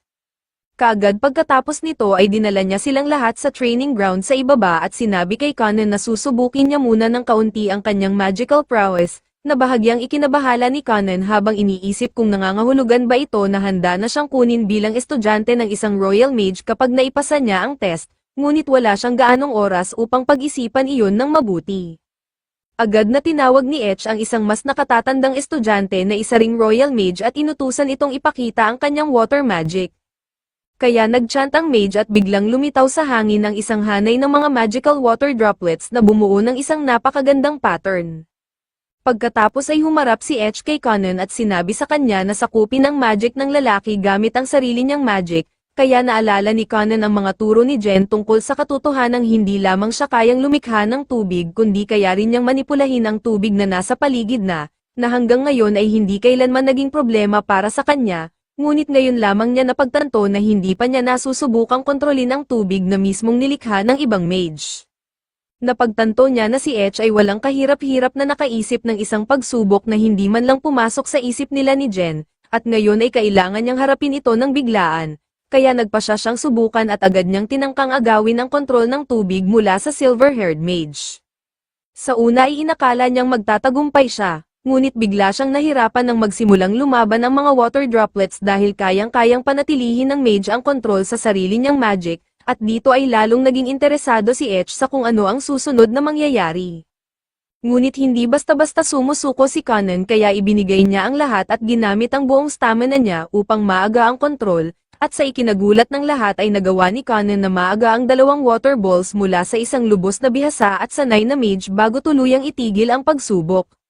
Bumagsak si Conan sa kanyang mga tuhod habang hinihingal, samantalang tapat namang inamin ng silver-haired mage na hindi niya kailanman inakalang may isang batang makakakuha ng 2 water balls mula sa kanya, at humarap pa siya kay Etch upang sabihing handa siyang kunin si Conan bilang kanyang estudyante, ngunit agad namang nagsalita ang iba pang mga mage at sinabing nais din nilang gawing pupil si Conan. Sinabihan silang lahat ni Etch na tumahimik dahil nais pa niyang makita kung ano pa talaga ang kayang gawin ni Conan, kaya inutusan niya itong lumikha ng isang bagay na naisip niya, at agad namang lumikha si Conan ng isang trampoline gamit ang kanyang water magic, kung saan agad namang tumalon si Ray sa ibabaw nito at nag-enjoy ng husto na parang bata. Pumila ang iba pang mga mage dahil gusto rin nilang subukan at unawain kung paano gumagana ang magic ni Conan at kung kaya ba nila itong gayahin, ngunit sinabi ni Etch kay Conan na nais niyang manatili muna siya sa kastilyo ngayong gabi upang masuri pa nila kung ano pa ang iba niyang kayang gawin. Subalit sumagot si Conan na sa kasamaang palad ay may date siya kay Miri kaya kailangan niya itong ilabas para sa hapunan. Sa sandaling iyon ay tinanong siya ni Ray kung kaya ba niyang lumikha ng iba pang hayop gamit ang kanyang magic o kahit mga tao, at sumagot si Conan na kaya niya ang pareho kaya agad siyang lumikha ng isang human doll na gawa sa water magic na kahawig ng kanyang kasambahay, bagamat hindi pa ito perpekto dahil medyo translucent pa ang itsura nito at hindi pa rin palido ang galaw ng katawan. Tinanong ng silver-haired mage kung kaya bang pagawin ng kung ano-ano ang mga doll, kaya ikinwento ni Conan ang pagkakataong sinubukan niyang paliparin ang mga ito ngunit hindi iyon naging well-received dahil mukhang tanga raw ang doll habang lumilipad, bagay na ikinainteres ni Etch kaya napilitan si Conan na mag-demonstrate. Pinaglaruan niya ang doll sa pamamagitan ng pagpapalipad dito pataas-baba ng paulit-ulit, na ikinatakot ng kalahati ng mga tao sa kastilyo kaya muli siyang napag-alitan at napilitang humingi ng paumanhin. Nang lumubog na ang araw, sinabi ni Etch kay Conan na matagumpay niyang naipasa ang mga tests at personal siyang magtatalaga ng isang sorcerer upang mas maayos niyang matutunan ang paggamit ng kanyang magic, na labis na ikinatuwa ni Conan kaya agad niyang ibinalita ito sa kanyang ama, na inis dahil 2 beses na siyang nakatanggap ng reklamo tungkol sa anak niya sa loob lamang ng ilang oras at pinagalitan siya sa pagiging pabaya sa paggamit ng magic. Pagkaraan nito ay umalis na ang kanyang ama pabalik sa kanilang mansyon at iniwan si Conan kasama si Ray, na napagtantong kailangan na niyang umalis papunta kay Miri kung ayaw niyang mahuli sa hapunan, kaya sinabi ni Ray na kailangan nilang gumamit ng magic upang makarating agad. Nagpasya silang magsagawa ng isang maliit na eksperimento kung saan lumikha si Conan ng isang water bubble at ginamit naman ni Ray ang kanyang wind magic upang itulak sila pasulong na parang magic carpet ni Aladdin, kaya mabilis silang lumipad sa himpapawid at nakarating malapit sa silid ni Miri sa loob lamang ng napakaikling oras. Sa kasamaang palad, nakalimutan ni Ray na unti-unting hinaan ang kanyang magic at tuluyan niya itong pinatay, dahilan upang bigla silang bumagsak at mahuli na naman sila ng knight na si Dario sa ikatlong pagkakataon sa loob ng araw na iyon, na labis ng galit at muling pinagbigyan sila ng isang mahabang sermon, habang si Miri naman ay naghihintay sa kanyang Prince Charming na nakasuot ng kanyang magandang damit. Kinakabahan na si Mira sa una nilang date kaya paikot-ikot siyang naglalakad sa loob ng kwarto, at nang sabihing dumating na si Conan, agad siyang nagmadaling lumabas ng pinto. Tulad ng nakasanayan, sobrang charming ni Conan at sinabi niyang excited siya sa unang gabi nilang magkasama, habang sinilip naman ng maid ni Mira si Conan at napansin niyang ito nga ang lalaking may espesyal na lugar sa puso ni Mira. Sa hapunan, nagbigay ng toast si Conan para sa magaganda at kakaibang mata ni Mira. At humanga ang maid sa pagiging gentleman niya at sa maingat niyang kilos, pagkatapos ay ikinwento ni Conan kay Mira ang naging araw niya, kung paano niya nakilala ang Grandmaster Blue Cheese, kung paanong pumasa siya sa assessment test, at ngayon ay naghihintay na lamang kung sino ang magiging teacher niya, habang patuloy niyang binubuhusan si Mira ng mga piling papuri at kitang-kita ang buong lakas ng kanyang charm. Nang magkomento siya tungkol sa pagkain, napaisip ang maid kung may mas malalim ba itong kahulugan at bahagyang nag-alala na baka lumalampas na si Conan sa ilang hangganan, pero malinaw sa kanya na masayang-masaya si Mira. Nag-sorry si Conan dahil iyon pa lang ang kaya niyang ibigay na date sa ngayon, pero nangako siyang kapag nagpakasal na sila ay araw-araw na silang magsasalo ng ganitong mga sandali, at buong tapang niyang idineklara na hindi na siya makapaghintay sa hinaharap na maglalakad siyang katabi si Mira, dahilan para mamangha ang maid sa husay niya sa pananalita, habang si Mira naman ay lalong nahulog ang loob at sabik din sa kinabukasan nilang magkasama. Nang gabing iyon ay namumula pa rin si Mira sa kilig kaya kinailangan pa siyang paalalahanan ng maid na matulog na, at makalipas ang ilang sandali ay humingi ng tulong si Aiko kay Conan, na gumamit naman ng Arubo spell para lumikha ng maraming orbs dahil mas pinapadali nito ang paglalaba. Ipinaliwanag ni Conan na naging abala siya sa pagsusulat ng report, bagay na ikinainis ni Io, dahil napansin nitong palagi na lang siyang nakakulong sa kwarto mula nang bumalik siya sa castle at gusto nitong malaman ang dahilan, kaya sinabi ni Conan na marami siyang natutunan roon at nais niya itong may sulat agad bago niya makalimutan. Pinaalalahanan siya ni Aiko na mahalaga ring lumabas, magpa-araw, at gumugol ng oras sa labas dahil parte iyon ng kanyang responsibilidad bilang bata at mahalaga para sa kanyang growth. Kaya naalala ni Conan na gusto raw ng mga babae ang matatangkad na lalaki, sinang-ayunan ito ni Aiko pero tiniyak niyang magugustuhan pa rin niya si Conan kahit matangkad man siya o hindi, at muntik nang sabihin ni Conan na ganoon din ang nararamdaman niya para kay Aiko ngunit pinigilan niya ang sarili dahil magiging bastos iyon kay Mira, dahilan para matawa si Aiko at tawagin siyang isang tunay na ladies man. Kalaunan ay nadismaya si Conan dahil wala pa rin siyang natatanggap na liham na magbubunyag kung sino ang magiging teacher niya. Habang sa tower naman ay hinanap ni Victor si Xianlei. Naunay hindi sumasagot hanggang sa matagpuan siya sa kanyang kwarto at pagsabihan si Victor na huwag kailanman istorbohin ang mahalaga niyang oras ng pagtulog. Kaya nagsorry si Victor at ipinaliwanag na ipinapatawag siya ng Grandmaster, bagay na ikinainis niya sa una ngunit agad ding pumukaw sa kanyang interes, at sa pagbabalik sa ating bida ay buong pagmamalaki niyang inanunsyo na naitalaga na ang bago niyang teacher, dahilan para magtaka si Aiko kung sino ito, kaya ibinunyag ni Conan na ang pangalan ng kanyang magiging guro ay si Xianlei. Nagulat si Aiko dahil kilalang kilala si Xianlei bilang isang napakagwapo at kahangahangang sorcerer, at halos lahat ng kababaihan ay alamang tungkol sa kanya kaya agad siyang nataranta, lalo na't malalaman niyang pupunta mismo si Xianlei sa kanilang bahay, dahilan para sabihin niyang kailangan niyang bumili ng bagong maid outfit. Napaisip si Conan kung tama bang hayaang may ibang lalaki na makilala si Aiko, pero sinabi ni Echo na wala ng oras para mag-isip dahil kailangan pa ni Aiko ayusin ang kanyang mga kuko at mas mahalaga pa, gusto rin niyang magbawas ng timbang, kaya nagmadali si Aiko sa paghahanda at naiwan si Conan na nagtataka kung ano ba ang biglang nangyari. Samantala sa castle, ipinaliwanag ni Rachel kay Mira na ang isang royal sorcerer ay kailangan ng direktang utos mula sa royalty bago makalabas. At dahil kailangang puntahan ni Xianlei si Conan, uutusan siya ni Mira na bantayan siya habang bumibisita, ngunit hindi makapaniwala si Raya na si Xianlei ang napili dahil gusto niyang siya mismo ang maging teacher ni Conan, hanggang sa harangin sila ng dalawa sa mga kapatid ni Mira na may narinig tungkol sa reputasyon ng fiancé niya at malinaw na hindi maganda ang intensyon, kaya diretsahang sinabi ni Raya na wala itong kinalaman sa kanila at inutusan silang umalis sa daan. Bumalik tayo kay Conan na nag-iisip kung ano kayang klase ng tao si Xianlei nang biglang dumating si Mira at nahuli siyang hindi handa. Kaya ipinaliwanag niyang palagi niyang pinaghahandaan ang sarili tuwing makikita niya ito at dahil sa biglaang pagdating nito ay lalo siyang kinabahan sa pambihira nitong kagandahan, patuloy niyang ibinuhos ang kanyang charm hanggang sa mapansing sapat na ang narinig ni Xianlei, kaya bumaba ito ng carriage at agad tumahimik si Conan dahil ramdam niya ang napakalakas na presensya ng Lei at biglang uminit ang tensyon, na agad namang nabasag ng mapatawa si Aiko dahil sa kaba. Patuloy na inoobserbahan ni Conan ang sorcerer at napansin niyang sobrang dense ng kanyang magical power. May kakaibang lagkit na mahirap ipaliwanag at inihalintulad pa niya ito sa honey. Dahil wala pa siyang naramdamang ganito at lubos itong naiiba sa magical power ni Grandmaster Blue Cheese. Kaya napagtanto ni Conan na mas bihasa si Xianlei sa magic kaysa sa lahat ng royal sorcerers na nakilala niya sa castle at dahil lubos niya itong hinahangaan bilang sorcerer ay formal siyang nagpakilala at sinabing gusto sana niya itong tawaging Professor Honey, ngunit tinabla siya ni Xianlei at inutusang tawagin siyang Master Xianlei, sabay paliwanag na ayaw niya sa mga brat. Isiniwalat ni Xianlei na hindi niya tinanggap ang posisyon bilang magic teacher ni Conan at wala rin siyang ganang naroon, dahil sinabi lamang ng Grandmaster na may isang interesanteng brat na dapat niyang makilala kaya siya dumating, at naroon din si Dario na nagsabing tungkulin niyang protektahan si Mira at Xianlei.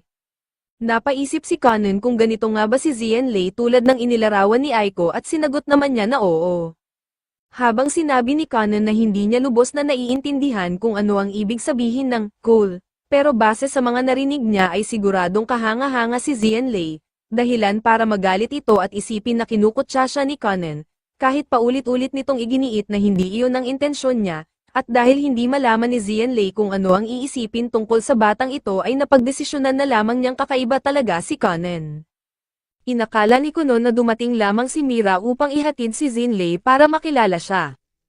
Ngunit tiniyak niya na gusto rin talaga niyang bumisita, at hindi ito pinalampas ng palakaibigang si Conan kaya sinabi niyang ganoon din ang nararamdaman niya, dahilan para mainas si Xianlei sa paraan ng kanilang pag-uusap at paalalahanan silang naroon pa rin siya, at dahil gusto niyang magkaroon ng seryosong usapan tungkol sa magic ay agad namang pumayag si Conan, bagamat napansin ni Dario ang ekspresyon ni Xianlei at ramdam niyang tila gusto lang nitong pahirapan si Conan. Sinimulan ni Xianlei sa pagtatanong kung ano ang alam ni Conan tungkol sa compound spells. Kaya ipinaliwanag ni Conan na ang spells ay inilalabas mula sa magic circle na iginuguhit gamit ang magical power at ang compound spells ay nabubuo sa pamamagitan ng paghahati at muling pag-aayos ng magic circles.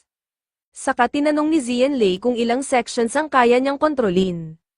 Kaya isiniwalat ni Conan na kaya niya ang 31 sections. Bagay na ikinagulat ni Xianlei, at dagdag pa ni Conan na minsan ay umaabot siya sa 32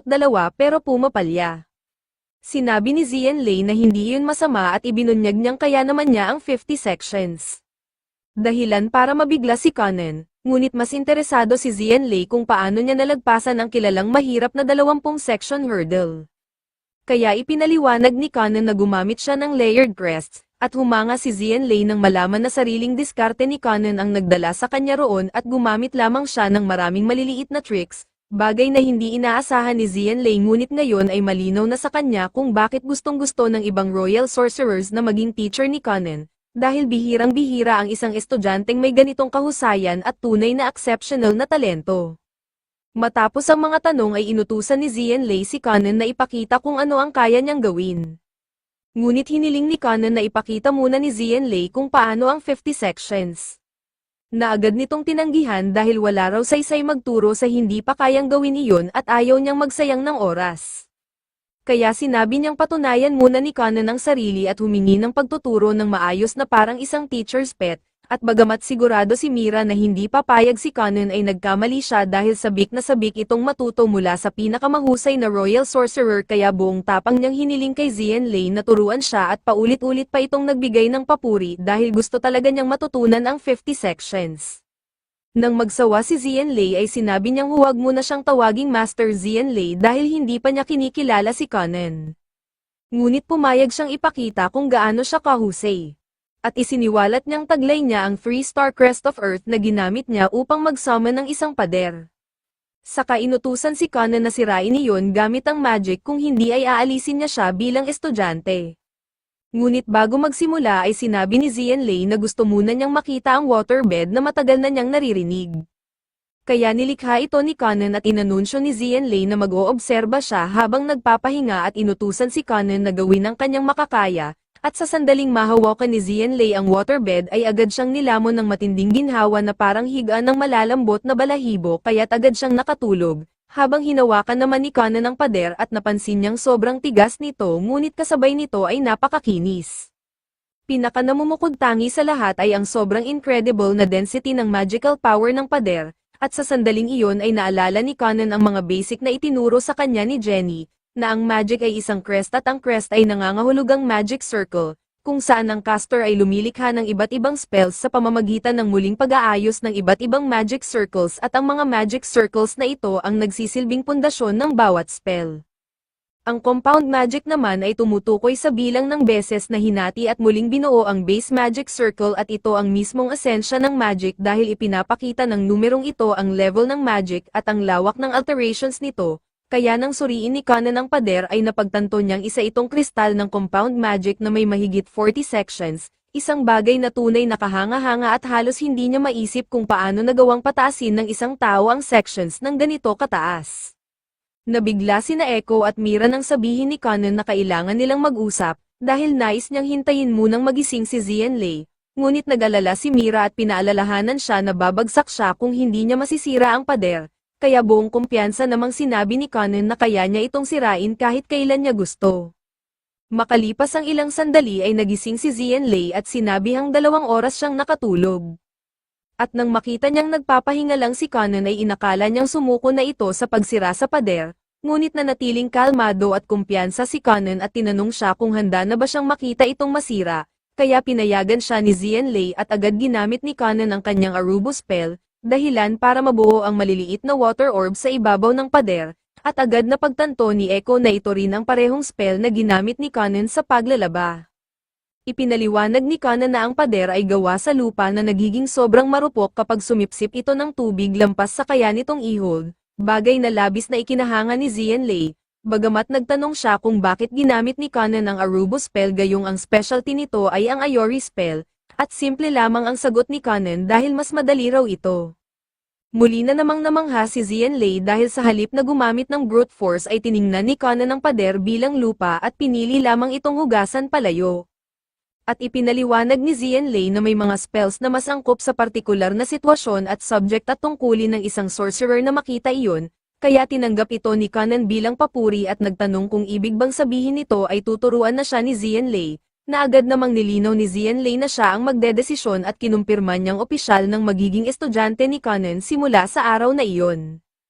Sinabi ni Xianlei na siya na ang pinakamaswerteng bata sa mundo at sinang-ayunan ito ni Conan dahil bukod sa natagpuan niya ang kanyang teacher ay kasama pa niya si Mira, Bagay na muling ikinainis ni Zienlei dahil pinaalalahanan niya si Conan na mas mahalaga ang kanyang teacher kaysa maging ang kanyang fiancé, at ngayon na estudyante na niya si Conan ay marami pa siyang dapat gawin dahil napakarami niyang ituturo at tutulungan pa niya ito sa mga eksperimento.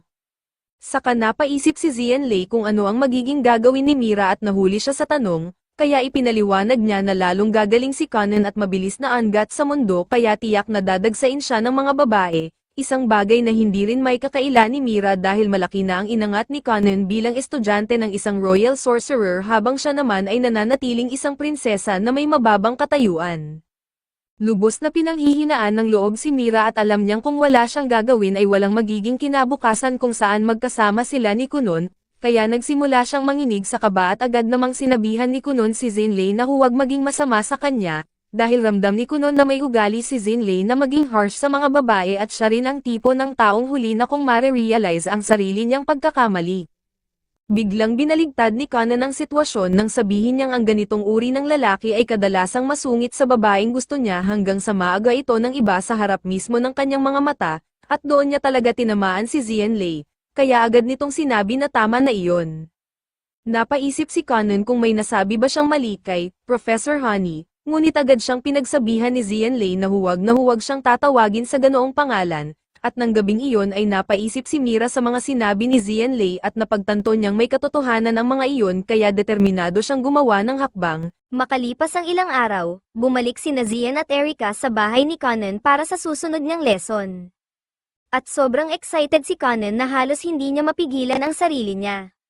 Ngunit sa halip na training, mukhang may iba palang plano si Zian para sa lesson ni Conan ngayong araw kaya dinala niya ito sa isang bakanteng opisina at ibinuhos sa mesa ang isang tambak ng mga dokumento para ayusin ni Conan. Na technically ay trabaho talaga ni Zian pero tinatamad siyang gawin kaya sinabi niya kay Conan na kailangan niyang matapos ang lahat ng iyon bago matapos ang araw at inutusan pa siyang gumawa ng isa pang waterbed para makapagnap siya habang ginagawa ito. At dahil magiging abala si Conan buong araw sa mga papeles, hindi siya makakausap ni Mira kahit kailan kaya nag-offer si Aiko na ipagtimpla siya ng tsaa habang naghihintay. Ngunit tumanggi si Mira at sinabing may pabor sana siyang gustong hilingin. Sinabi ni Mira kay Aiko na gusto niyang mag-practice ng swordsmanship sa mga libreng oras niya habang nandito siya ngunit nakiusap siyang itago muna ito kay Conan dahil ayaw niyang malaman niya hanggang sa maging magaling na siya at maging worthy para sa kanya. Habang nagte-training si Mira sa labas ay abala pa rin si Conan sa pag-oorganisa ng lahat ng dokumento ni Zian ngunit sobrang hirap nito dahil ang sulat kamay ni Zian ay halos sapat na para maging doktor. Makalipas ang ilang sandali ay nagising din si Zian mula sa kanyang nap at tinanong si Conan kung tapos na ba siya sa mga dokumento ngunit sinabi ni Conan na kalahati pa lang ang natatapos niya. Sinabi ni Zian na sobrang bagal niya sa ganitong trabaho ngunit ipinagtanggol ni Conan ang sarili niya at sinabing tapos na sana siya kung hindi lang parang pangsanggol ang penmanship ni Zian dahil kalahati ng mga dokumento ay halos hindi na mabasa. Kaya napilitan si Conan na buuin at unawain mag-isa ang karamihan sa mga theory para may sulat niyang muli ang mga ito sa paraang hindi mukhang chicken scratch. At hindi may kakaila ni Zian na sobrang gulo talaga ng sulat kamay niya ngunit sinabi niyang mahalagang bahagi ito ng training ni Conan dahil may pagkakaiba ang information at knowledge. Dahil kung binabasa lang ni Conan ang mga dokumento ay information lang ang makukuha niya ngunit dahil napakapangit ng sulat ay napipilitan siyang i-decipher at intindihin ang mga theory mag-isa sa halip na basta basahin lang ang mga ito. At dahil dito, mas malaki ang posibilidad na talagang matandaan niya ang konsepto sa hinaharap. Na talagang may malaking saysay, kaya nagpasalamat si Conan kay Zian dahil sa pagiging isang napakahusay na guro.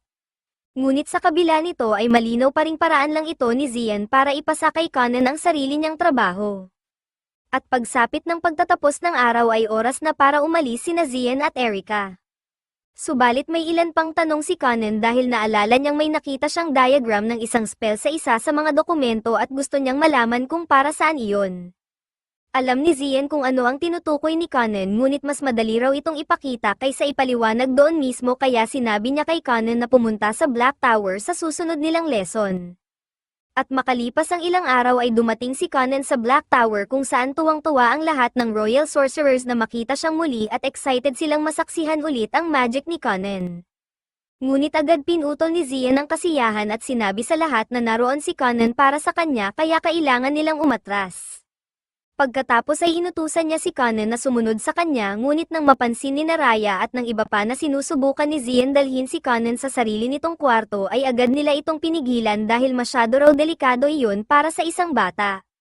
Subalit may perpektong sagot na si Zian sa sitwasyong iyon kaya inutusan niya si Kanan na gumawa ng ilang waterbed at agad namang nakatulog ang lahat sa ibabaw ng mga ito dahil hindi nila ito kayang labanan.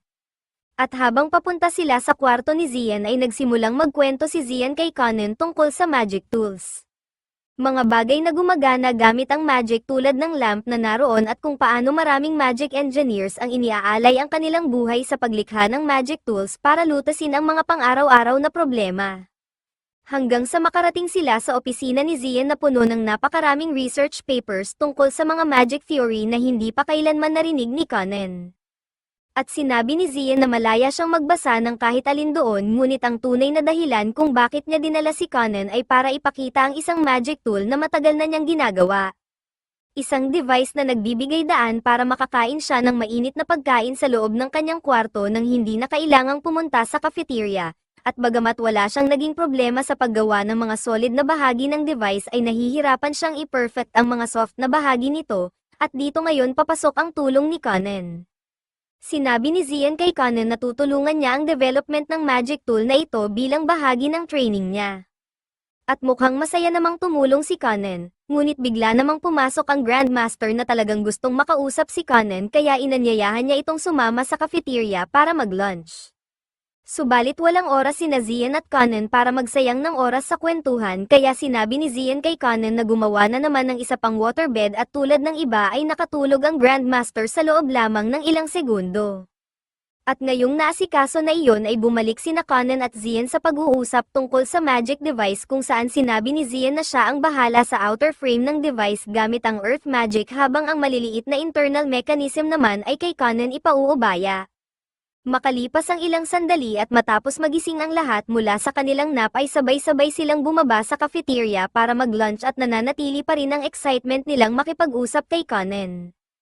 Paulit-ulit nilang sinasabi na pwede siyang magpalit ng teacher kung gugustuhin niya ngunit sinabi ni Kanan na masaya siya sa pagtatrabaho sa ilalim ni Zian at nang marinig iyon ay nainggit ang lahat ng ibang sorcerers. Patuloy na pinupuri ni Kanan si Zian bilang isang mahusay na guro na ikinatuwa naman niya ngunit pinatigil siya ni Zian dahil kung magpapatuloy pa raw iyon ay baka abangan siya ng iba sa parking lot.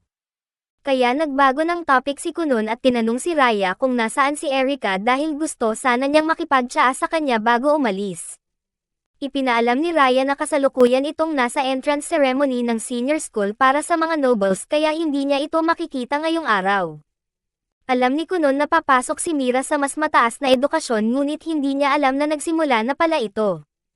Tinanong ng Grandmaster si Kunun kung ano ang balak niyang gawin ngayon at sinabi niyang hindi niya gusto ang ideya na may pit sa loob ng classroom buong araw ngunit kung kinakailangan para makapag-graduate ay kukuha na lang siya ng graduation exam tulad ng ginawa niya noon. Tinanong siya ng Grandmaster kung sigurado ba siyang ayaw niyang pumasok sa school dahil sa talento niya ay bagay na bagay raw siya sa Magic Academy. At doon lang nalaman ni Kunun na may ganitong magic school pala dahil ngayon lang niya ito narinig. Kaya ipinaliwanag ng Grandmaster na ito ang institusyon na pinapasukan ng lahat ng Royal Sorcerers at maging ng mga sorcerer mula sa iba't ibang panig ng mundo upang matutunan ang lahat ng dapat malaman tungkol sa magic.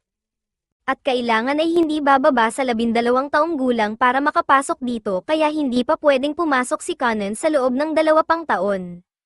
Ngunit kahit si Zian ay naniniwalang magandang ideya ito kaya sinabi niyang pag-isipan muna ito ni Kanan. At lumipas ang 2 taon kung saan tuloy-tuloy at maayos ang naging progreso ng training ni Kanan hanggang sa kayanan niyang mag-cast ng 55 section spells na ka-level na ng spells ni Zian. Kaya malinaw na isa na siyang disenteng malakas na mage. At matapos ang training sa araw na iyon ay pumasok ang lahat upang kumain ng mainit-init na pie gamit ang bagong tapos na lunchbox magic tool na gumana ng eksakto ayon sa plano at agad pang sumikat sa buong kaharian. Ngunit medyo naiinis si Kanan dahil kinuha ni Zian ang lahat ng royalties ng imbensyon kahit kalahati ng trabaho ay siya ang gumawa. At sa kabuuan ay nakapag-collaborate na sina Kanan at Zian sa 8 magic tools at 5 magic theory papers hanggang sa ngayon at eager pa rin si Kanan na gumawa ng mas marami. Subalit bigla na lamang sinabi ni Zian na siya na ang bahala sa lahat ng natitirang trabaho mag-isa. Pinaalala ni Conan na kailangan pa nilang tapusin ang insect trap ang magic device dahil hindi pa ito kumpleto, ngunit muli lang sinabi ni Zian na kaya na niya iyon mag-isa. At dito nagsimulang makaramdam si Conan na parang sinusubukan na siyang itaboy ni Zian. Kaya pinaalala ni Zian kay Conan na malapit na ang birthday niya at MAGTU 12 na siya na nangangahulugang maaari na siyang opisyal na pumasok sa magic school, kaya doon na raw siya dapat mag-focus. Ngunit sinabi ni Conan na ayaw niyang pumasok dahil maaari naman siyang magpatuloy sa pag-aaral kay Zian. Subalit sinabi ni Zian na hindi iyon pwede dahil si Conan ay isang water mage samantalang siya ay isang earth mage, kaya maraming bagay na hindi niya kailanman maituturo kay Conan gaano man siya kagaling. Ngunit kung papasok si Conan sa magic school ay may posibilidad na makatagpo siya ng isang natatanging water mage dahil kahit si Zian ang pinakamahusay na mage sa kaharian ng Helia ay marami pa ring mage sa labas ng kaharian na maaaring mas magaling pa kaysa sa kanya. Alam ni Conan na tama si Zian, ngunit nag-aalangan pa rin siyang iwan ang kanyang master at ang kanilang tahanan para pumasok sa magic school. Ngunit biglang hinawakan ni Mira ang kanyang kamay at sinabi niyang sa tingin niya ay dapat siyang pumunta dahil gusto niyang maging pinakamahusay na bersyon ng sarili niya si Conan, at tiniyak pa niyang pagbalik nito ay isa na siyang babaeng karapat-dapat tumayo sa kanyang tabi. Labis na naantig si Conan sa katapatan ni Mira kaya pumayag siyang pumasok sa magic school at tinanong kung saan ito matatagpuan. Ngunit nang malaman niyang napakalayo pala nito ay bigla siyang nagdalawang isip at ayaw na sanang tumuloy. Hanggang sa muli siyang mahikayat na sumang-ayon, ngunit dahil sobrang layo ng paaralan ay hindi muna siya makakauwi ng matagal, kaya tinanong niya kung ano ang kailangan niyang gawin upang makapaghanda para sa magic school. At sinabi ni Zian na kailangan niyang tandaan na huwag mawala sa isip ang mga bagay na tunay na mahalaga sa kanya. At dahil sa mga salitang iyon ay naalala ni Conan ang mismong dahilan kung bakit niya sinimulan ang kanyang magic journey. Iyon ay ang paglikha ng sarili niyang mga mata. Isang bagay na halos nakalimutan na niya dahil sa tulong ng magic ay nagagawa na niya ang karamihan ng mga bagay nang walang kahirap-hirap. Ngunit hindi naman kailanman nilayo ng magic bilang kapalit ng totoong mga mata, kaya hindi niya rin akalaing hinayaan niyang maging kampante ang sarili niya. At sa nakalipas na 2 taon ay itinuro ni Zian kay Conan kung paano mag-cast ng magic na may hanggang 55 layers. 3-dimensional magic circles, imaginary magic code, at marami pang iba. Ngunit kahit si Zian ay hindi pa nakarinig ng magic na ginagamit upang lumikha ng mga mata, kaya nakasalalay na ngayon kay Conan ang pagdiskubre kung paano niya ito magagawa ng mag-isa. Ngunit sigurado si Zian na makakahanap siya ng paraan dahil siya ang kanyang pinakamamahal na estudyante. Samantala sa bahay ni Conan ay napagdesisyonan niyang ilaan ang lahat ng oras niya sa pananaliksik kung paano lumikha ng magic eyeballs, at ang una niyang sinubukan ay ang paggawa ng water ball na sobrang reflective na gumana naman bilang salamin, ngunit hindi nipapasa ang imahe kay Conan kaya halos wala itong silbi hanggat hindi niya natutuklasan kung paano ipapadala ang nakikita nito diretso sa kanyang utak.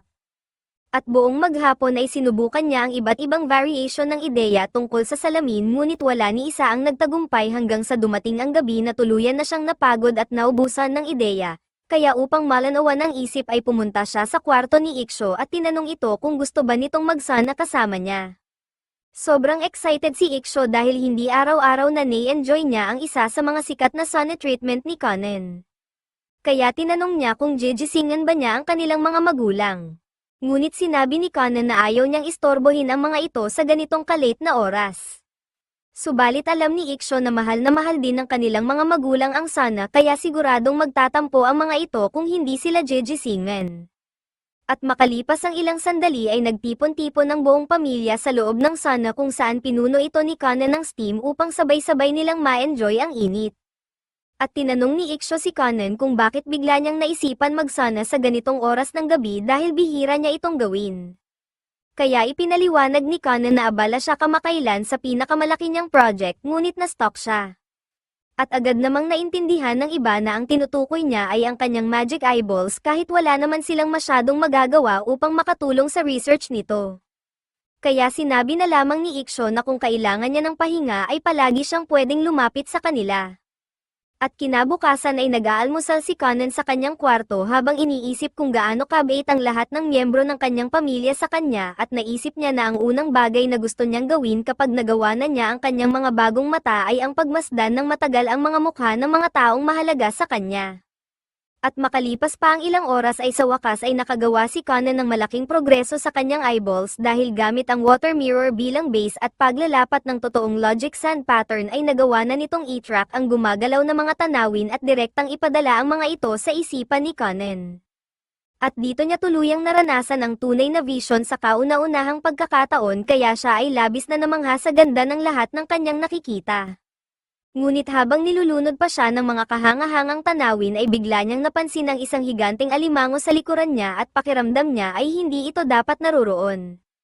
Subalit nagpa siya siyang balewalain muna ito dahil espesyal ang sandaling iyon at nakode na niya na ang unang gagawin niya matapos magkaroon ng vision ay ang tingnan ng mabuti ang sarili niya kaya gumawa siya ng salamin at nagsimulang titigan ang sarili.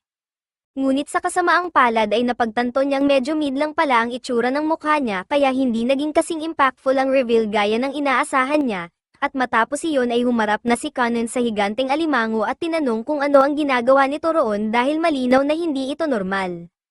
Nanatiling tahimik ang alimango at saglit na naisip ni Conan ang posibilidad na baka ito ang tunay na anyo ni Aiko. Ngunit agad ding napatunayang mali ang teoryang iyon nang bigla itong pumasok sa kwarto ilang sandali lang ang lumipas. At dahil sa biglaang pagpasok niya ay nagulat si Conan kaya napaatras siya at muntik nang matambo papunta sa alimango. Ngunit sa sandaling iyon ay napagtanto niyang hindi talaga pisikal na naroon ang alimango dahil kahit nakikita pa rin niya ito ay dumiretso lang ang kamay niya nang subukan niya itong hawakan. Nalubos na ikinagulo niya. Nalito rin si Aiko kung bakit bigla na lang nagwawasiwas ng kamay si Conan sa hangin hanggang sa mapansin niya ang magic eyeball na lumulutang sa tabi nito at doon niya naunawaan na nagtagumpay na si Conan sa kanyang layunin. Labis ang tuwa ni Aiko kaya niyakap niya ito ng mahigpit ngunit aksidente niyang natama ng magic eye kaya umikot ito at labis na nahilo si Conan. Agad namang humingi ng paumanhin si Aiko dahil sa pagkakatama niya sa mata nito at dahil espesyal ang okasyon ay inalok niya si Conan na maghanda ng isang espesyal na handaan para mag-celebrate. Naikinatuwa naman ni Conan, ngunit nananatili pa rin ang maliit na problema ng higanteng alimango na nakatayo sa gitna ng kwarto na tila hindi man lang nakikita ni Aiko. At para mas lalo pang gamulo ang sitwasyon ay may nakikita ring itim na sungay si Conan sa ulo ni Aiko kahit hindi pa ito kailanman nagbanggit na mayroon siyang sungay at tila hindi rin niya alam na naroon iyon. Kaya hindi na alam ni Conan kung ano ang iisipin at napagdesisyonan niyang hayaan muna ang lahat at intindihin na lang ito sa ibang pagkakataon. At sa ngayon ay lumabas muna siya upang malasa pang kauna-unahan niyang tunay na karanasan sa labas ng mundo. At bagamat inaasahan ng isa na mamangha siya sa ganda ng mga bukirin ay kabaligtaran ang nakita niya gamit ang kanyang magic vision dahil ang bumungad sa kanya ay isang madilim at tigang na kalawakan na may itim na araw at mabigat na atmosfera. Na hindi niya talaga inaasahan ngunit dahil ngayon lang niya nakita ang langit ay hindi niya rin masabi kung normal ba iyon o hindi. Ilang sandali pa ay sumunod si Aiko sa kanya palabas dahil pupunta sila sa main building upang ipaalam sa iba na nakakita na siya. Ngunit patuloy pa ring nababahala si Conan dahil sinusundan siya ng alimango at hindi pa rin ito nakikita ni Aiko, at nang makarating sila sa main house ay labis na nagalak si Iksho at ang ina ni Conan sa balitang nakakita na siya at masaya rin si Conan na makita sila, ngunit sa hindi malamang dahilan ay may mga pakpak si Iksho at ang kanyang ina naman ay may heterochromia. Para kay Conan ay sobrang cool ng itsura nilang dalawa. Ngunit tulad ng sungay ni Aiko, siya lang ang nakakakita nito at hindi pa rin niya alam kung bakit. At makalipas ang ilang sandali ay nagmamadaling umakyat sa hagdan ang ama ni Conan matapos ipaalam sa kanya na nakakita na ang kanyang anak.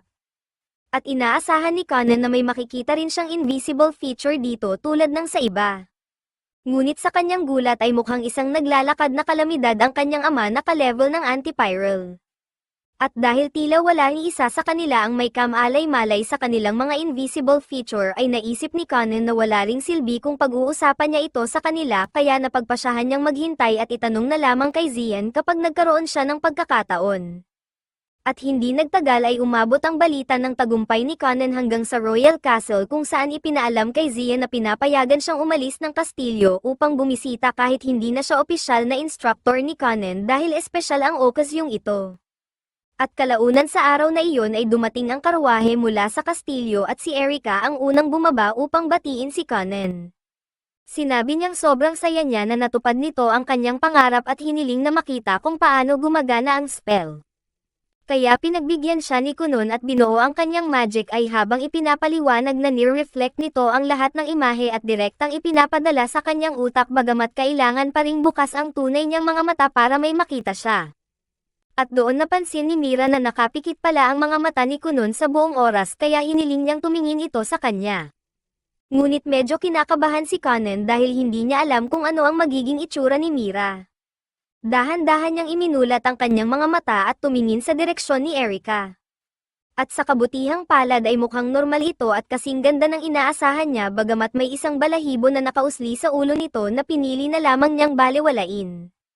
Hindi nagtagal ay dumating din si Dario upang batiin si Conan sa kanyang tagumpay at sa paningin ni Conan ay parang may dala itong isang legendary sword sa likod.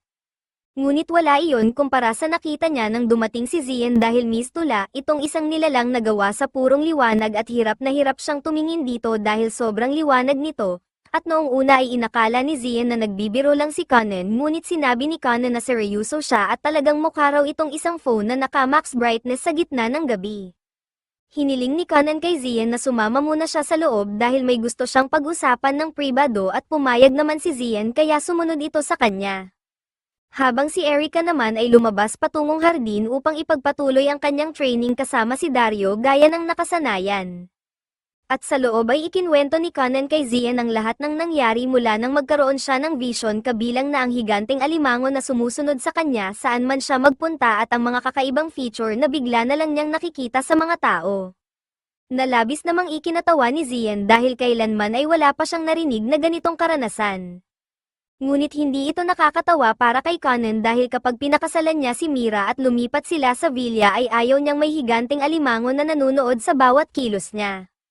At sa kabila ng pagbibiro ay seryosong naniniwala si Zien na nagsasabi ng totoo si Conan dahil masyadong detalyado at vivid ang mga paglalarawan nito para basta imbento lamang. At nakaramdam pa siya ng kaunting pagmamalaki nang marinig na nakikita siya ni Conan bilang isang nilalang na gawa sa liwanag kahit hindi niya alam kung ano ang ibig sabihin nito. At ayon kay Zien ay may dalawang posibleng paliwanag sa kalagayan ni Conan ngayon kung saan ang una ay maaaring ang magic eye ni Conan ay nagbibigay daan upang makita niya ang hugis ng kaluluwa ng mga tao kaya siya nakakakita ng mga tagong anyo na hindi napapansin ng iba. Nainamin ni Conan na posible nga ngunit kung ganoon ay nangangahulugan itong ang sarili niyang kaluluwa ay isang higanteng alimango na ayaw niyang tanggapin. At ang ikalawang posibilidad naman ay hallucinations na dulot ng matinding magic sickness.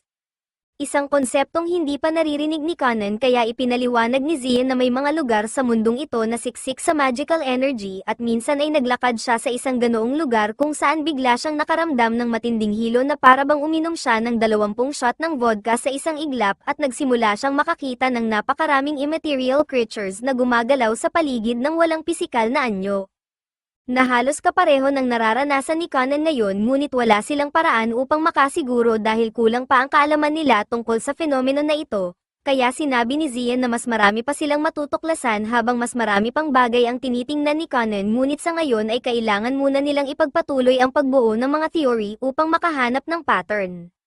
Tinanong ni Conan si Zien kung posible bang nagkamali lang siya sa paggawa ng magic eye kaya niya nakikita ang lahat ng kakaibang bagay na ito. Ngunit sinabi ni Zien na hindi iyon posible dahil anumang likhain ng isang kasing talino ni Conan ay tiyak na gagana. At ipinaliwanag niyang maraming nilalang sa kalikasan ang hindi nakakakita ng kulay. May ilan na may 12 ng mata at may iba naman na walang mata. Kaya walang iisang tamang paraan ng pagtingin at normal lang na may sarili si Conan na paraan ng pagtingin sa mundo. At bukod pa rito ay maaaring may mahalagang kahulugan ang mga bagay na nakikita niya na hindi pa nila nauunawaan sa ngayon.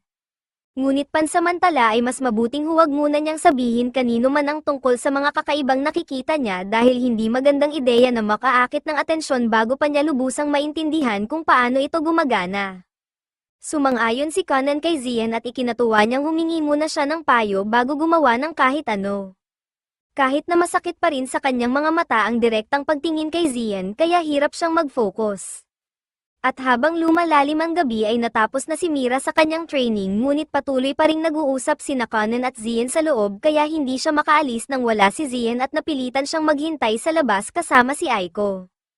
At dahil papalapit na ang birthday ni Conan ay tinanong ni Mira si Aiko kung may ideya ba ito kung anong magandang regalo ang ibibigay, ngunit sinabi ni Aiko na magiging masaya si Conan sa kahit anong ibigay ni Mira kaya hindi na niya kailangang mag-overthink.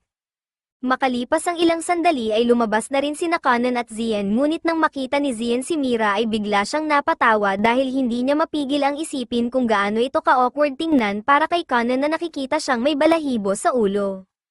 At kalaunan ay tinulungan ni Aiko si Conan na linisin ang kanyang opisina at tinanong kung saan niya ilalagay ang isang tambak ng mga libro, ngunit sinabi ni Conan na tapos na niyang basahin ang lahat ng iyon kaya pwede na lang ibalik sa library ng main building.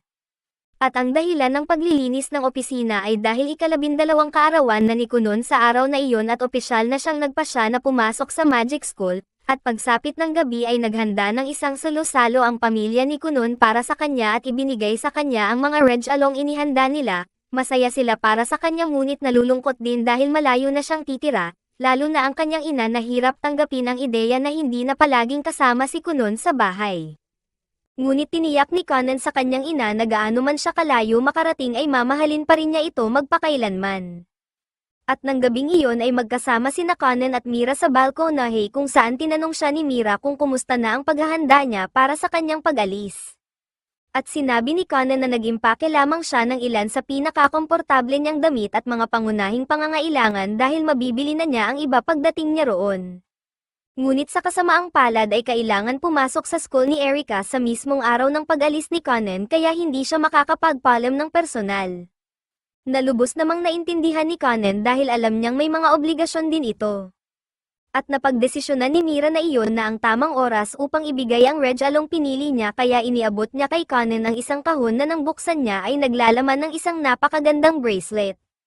Ipinaliwanag ni Mira na bumili siya ng matching set para sa kanilang dalawa at kung sakaling mahirapan si Conan sa Magic School ay gusto niyang kausapin nito ang bracelet na parang siya ang kausap at gagawin din niya ang ganoon upang hindi sila masyadong mag-miss sa isa't isa. Sinabi naman ni Conan na magsusulat siya ng mga sulat sa kanya ng madalas hanggat maaari na sinagot din ni Mira ng kaparehong pangako. At pareho silang nangakong maghihintay sa isa't isa gaano man katagal. At nang dumating ang araw ng pag-alis ni Conan ay nagtipon ang buong pamilya upang ihatid siya at pilit pinipigilan ang kanilang mga luha habang inaasahan na ganoon din ang mararamdaman ni Conan. Ngunit napagdaanan na niya ang lungkot ng pag-iiwan sa kanyang pamilya kaya hindi na siya ganoon kalungkot dahil alam niyang 4 o 5 taon lamang naman siyang mawawala at excited siyang makita kung anong klaseng mga sorcerer ang makikilala niya sa Magic School. Lumipas ang 5 araw, at si Conan ay nasa daan pa rin patungo sa Magic School. Tinanong siya ni Iko kung gaano pa katagal bago sila makarating doon, at sinabi ni Conan na matagal-tagal pa iyon dahil ang Magic School ay nasa ibang kaharian, at hindi pa nga sila nakalalabas sa hangganan ng Hulya. Sa bilis ng kanilang paglalakbay ngayon, aabutin sila ng humigit kumulang 1 buwan bago makarating sa Magic School. Ngunit sa magandang balita, malapit na rin silang makarating sa mansyon ng lolo ni Conan, kaya maaari muna silang magpahinga roon sandali. Gayunpaman, medyo nababahala si Conan dahil malinaw na ipinahayag ni Aiko na wala siyang balak manatiling maid ni Conan habang buhay. Nais niyang magpakasal at magkaroon ng sariling pamilya balang araw, at kung nais niyang matupad iyon, ngayon na ang tamang panahon. Labis na nag-aatubili si Conan na hayaang umalis si Iko, kaya sinabi ni Iko sa kanya na kung ayaw talaga niyang umalis siya, ang kailangan lang niyang gawin ay iwan si Mira at pakasalan siya sa halip. Ngunit pareho nilang alam na hindi iyon kayang gawin ni Conan, kaya ito ang tanging paraan. Sa wakas ay nakarating sila sa tirahan ng lolo ni Conan, at medyo nasasabik si Conan dahil 4 na taon na ang nakalipas mula nang huli siyang pumunta roon.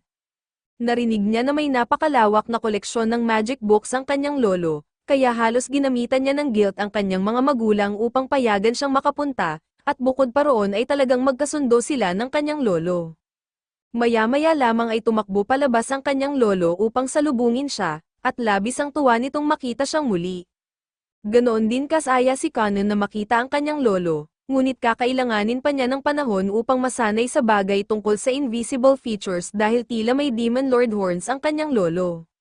Bilang paggunita sa pag-enroll ni Conan sa Magic School, nag-alok ang kanyang lolo na bilhin ang anumang nais niya, at nang sabihin niyang anumang bagay, literal niya itong ibig sabihin dahil napakayaman ng matanda. Gayunpaman, alam na ng mga magulang ni Conan na mangyayari ang ganito, kaya sumulat ang kanyang ina ng liham na tahasang nagbabawal sa lolo na gumastos ng higit sa 500k para sa regalo ni Conan. Para magkaroon ng konteksto, katumbas iyon ng 2 hanggang 3 buwang sahod ni Aiko. At labis na nadismaya ang lolo nang marinig iyon dahil balak sana niyang bilhan si Conan ng isang cruise liner. Ilang sandali pa ang lumipas, nagsalita si Conan at hiniling sa kanyang lolo na ipatawag ang kanyang bagong maid dahil isa sa mga dahilan kung bakit siya pumunta roon ay upang palayain na si Iko sa tungkulin nito bilang kanyang maid. Makalipas ang halos 1 minuto, ipinakilala kay Conan si Ringo. Si Ringo ay nakababatang kapatid ni Iko, at halos kapareho niya ito sa lahat ng aspeto.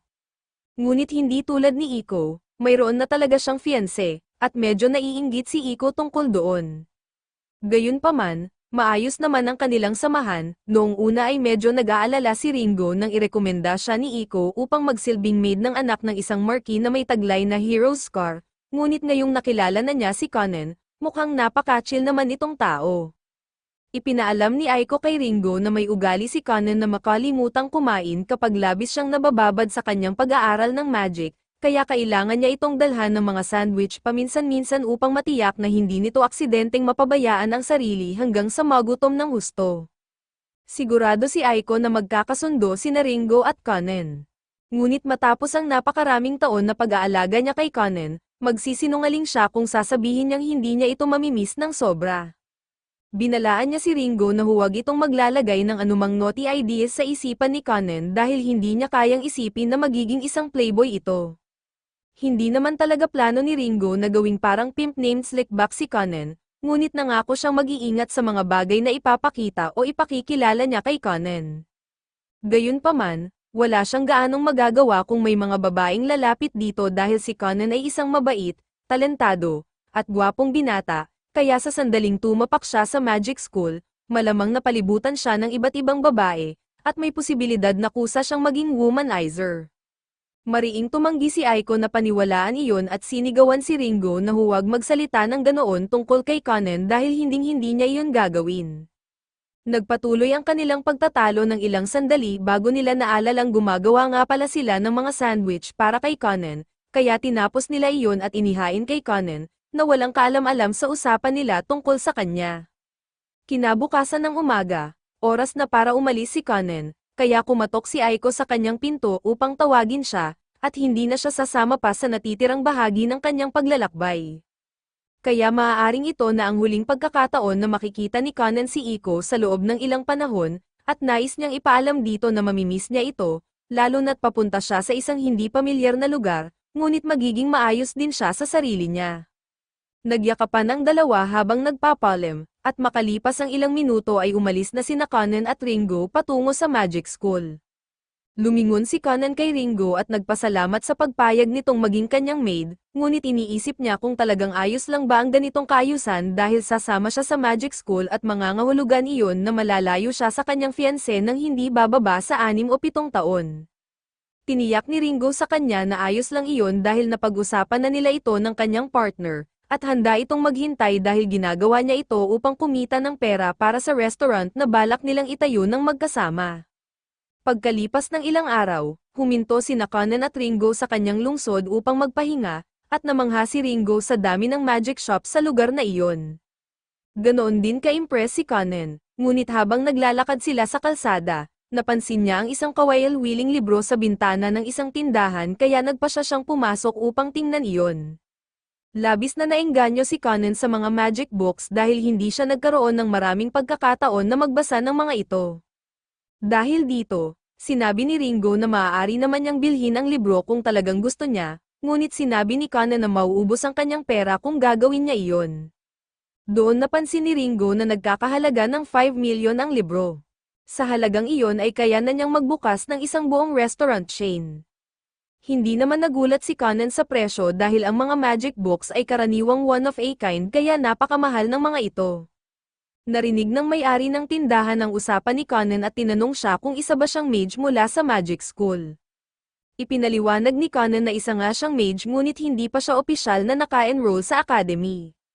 Tuwang-tuwa ang may-ari nang marinig na tunay na mage si Conan kaya hiniling nito na magpakita siya ng kaunting magic, at dahil magalang naman ang pagkakahiling, pumayag si Conan. Gumamit siya ng spell at lumikha ng isang maliit na pusa mula sa tubig sa mga palad ng babae, at namangha ito sa ipinakitang kakayahan dahil hindi pa siya nakakita ng ganoon dati. Tinanong ni Conan kung isa rin ba siyang mage, ngunit ipinaliwanag ng babae na hindi siya marunong gumamit ng magic. Sadyang mahilig lamang siya sa mga bagay na may kaugnayan sa magic. Kaya maaari siyang tawaging isang magic enthusiast. Itinuturing niyang napakaswerte niya na makilala ang isang magic school applicant tulad ni Conan, ngunit matindi raw ang kompetisyon ng applicant pool sa Darashak ngayong taon kaya binati niya ito ng good luck. Tinanong ni Conan kung ano ang ibig niyang sabihin, kaya ipinaliwanag ng babae na ang Saint ng Holy Kingdom ay mag-e-enroll daw sa paaralan ngayong taon, at hindi lamang siya ang kahangahangang papasok sa academy. Noong nakaraang taon, tinanggap nila ang Inferno Prince at ang Lightning Bolt mula sa New Kingdom, kaya kung makapasa si Conan ay tiyak na sisikat din siya tulad ng iba.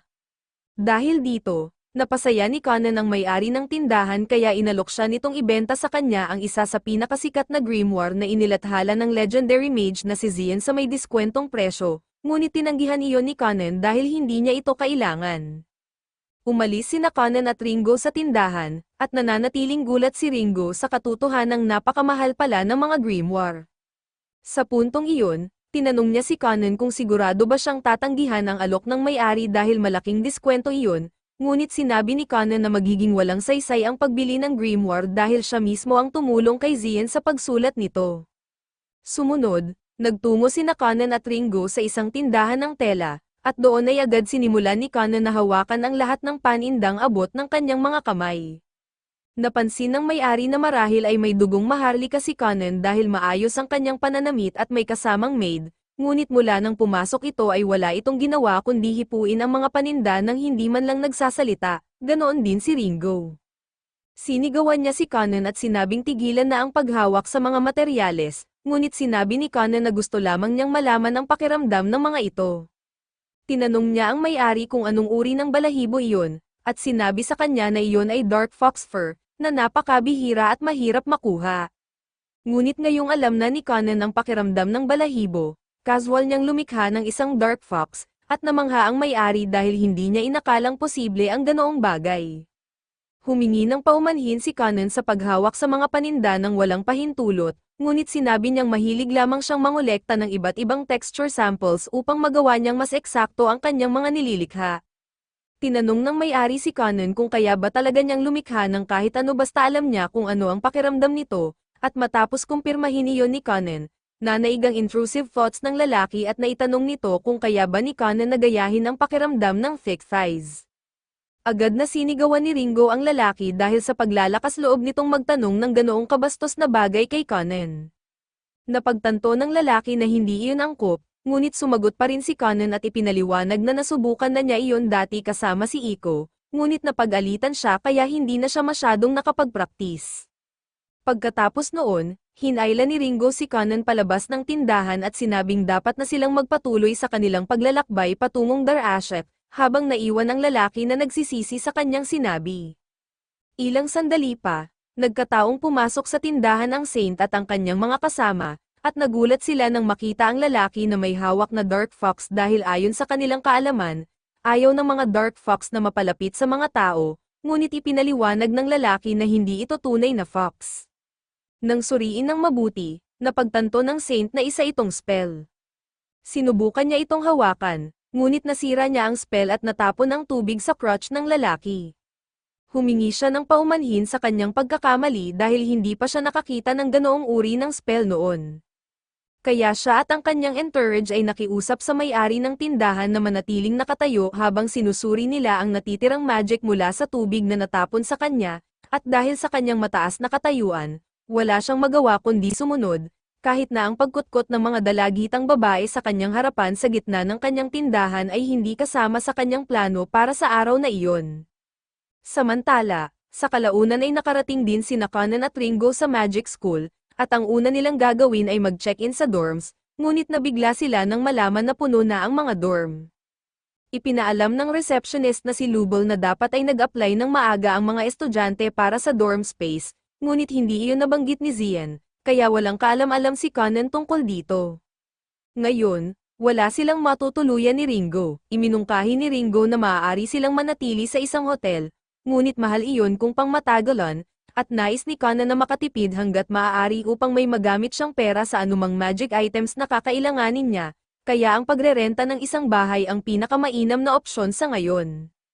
Sa kabutihang palad, may nakahandang listahan si Lubol ng mga rental properties sa lugar na karaniwan niyang ginagamit para sa mga estudyanteng hindi nakakuha ng dorm spaces, at dahil sa kanyang tulong, bago matapos ang araw ay nakahanap sina Conan at Ringo ng bahay na maaaring rentahan. Samantala, sa loob ng Magic School, iniharap ng mga staff ang listahan ng mga aplikante ngayong taon sa isang tao na nasa isang silid na lubog sa kadiliman, at tila may espesyal silang interes kay Conan sa kung anong dahilan.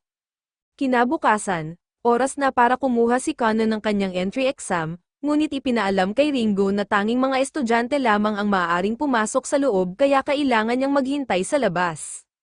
Sinubukan ni Ringo na suhulan si Luba ng pera upang magbulag-bulagan ito, ngunit hindi iyon umubra, kaya wala siyang nagawa kundi maghintay habang pumasok si Conan upang kunin ang kanyang pagsusulit. Habang naghihintay siya kasama ng iba pang aplikante, napansin na tila naguguluhan ang lahat sa katotohanang nakasuot siya ng eye mask. Dito nagtatapos ang episode 8.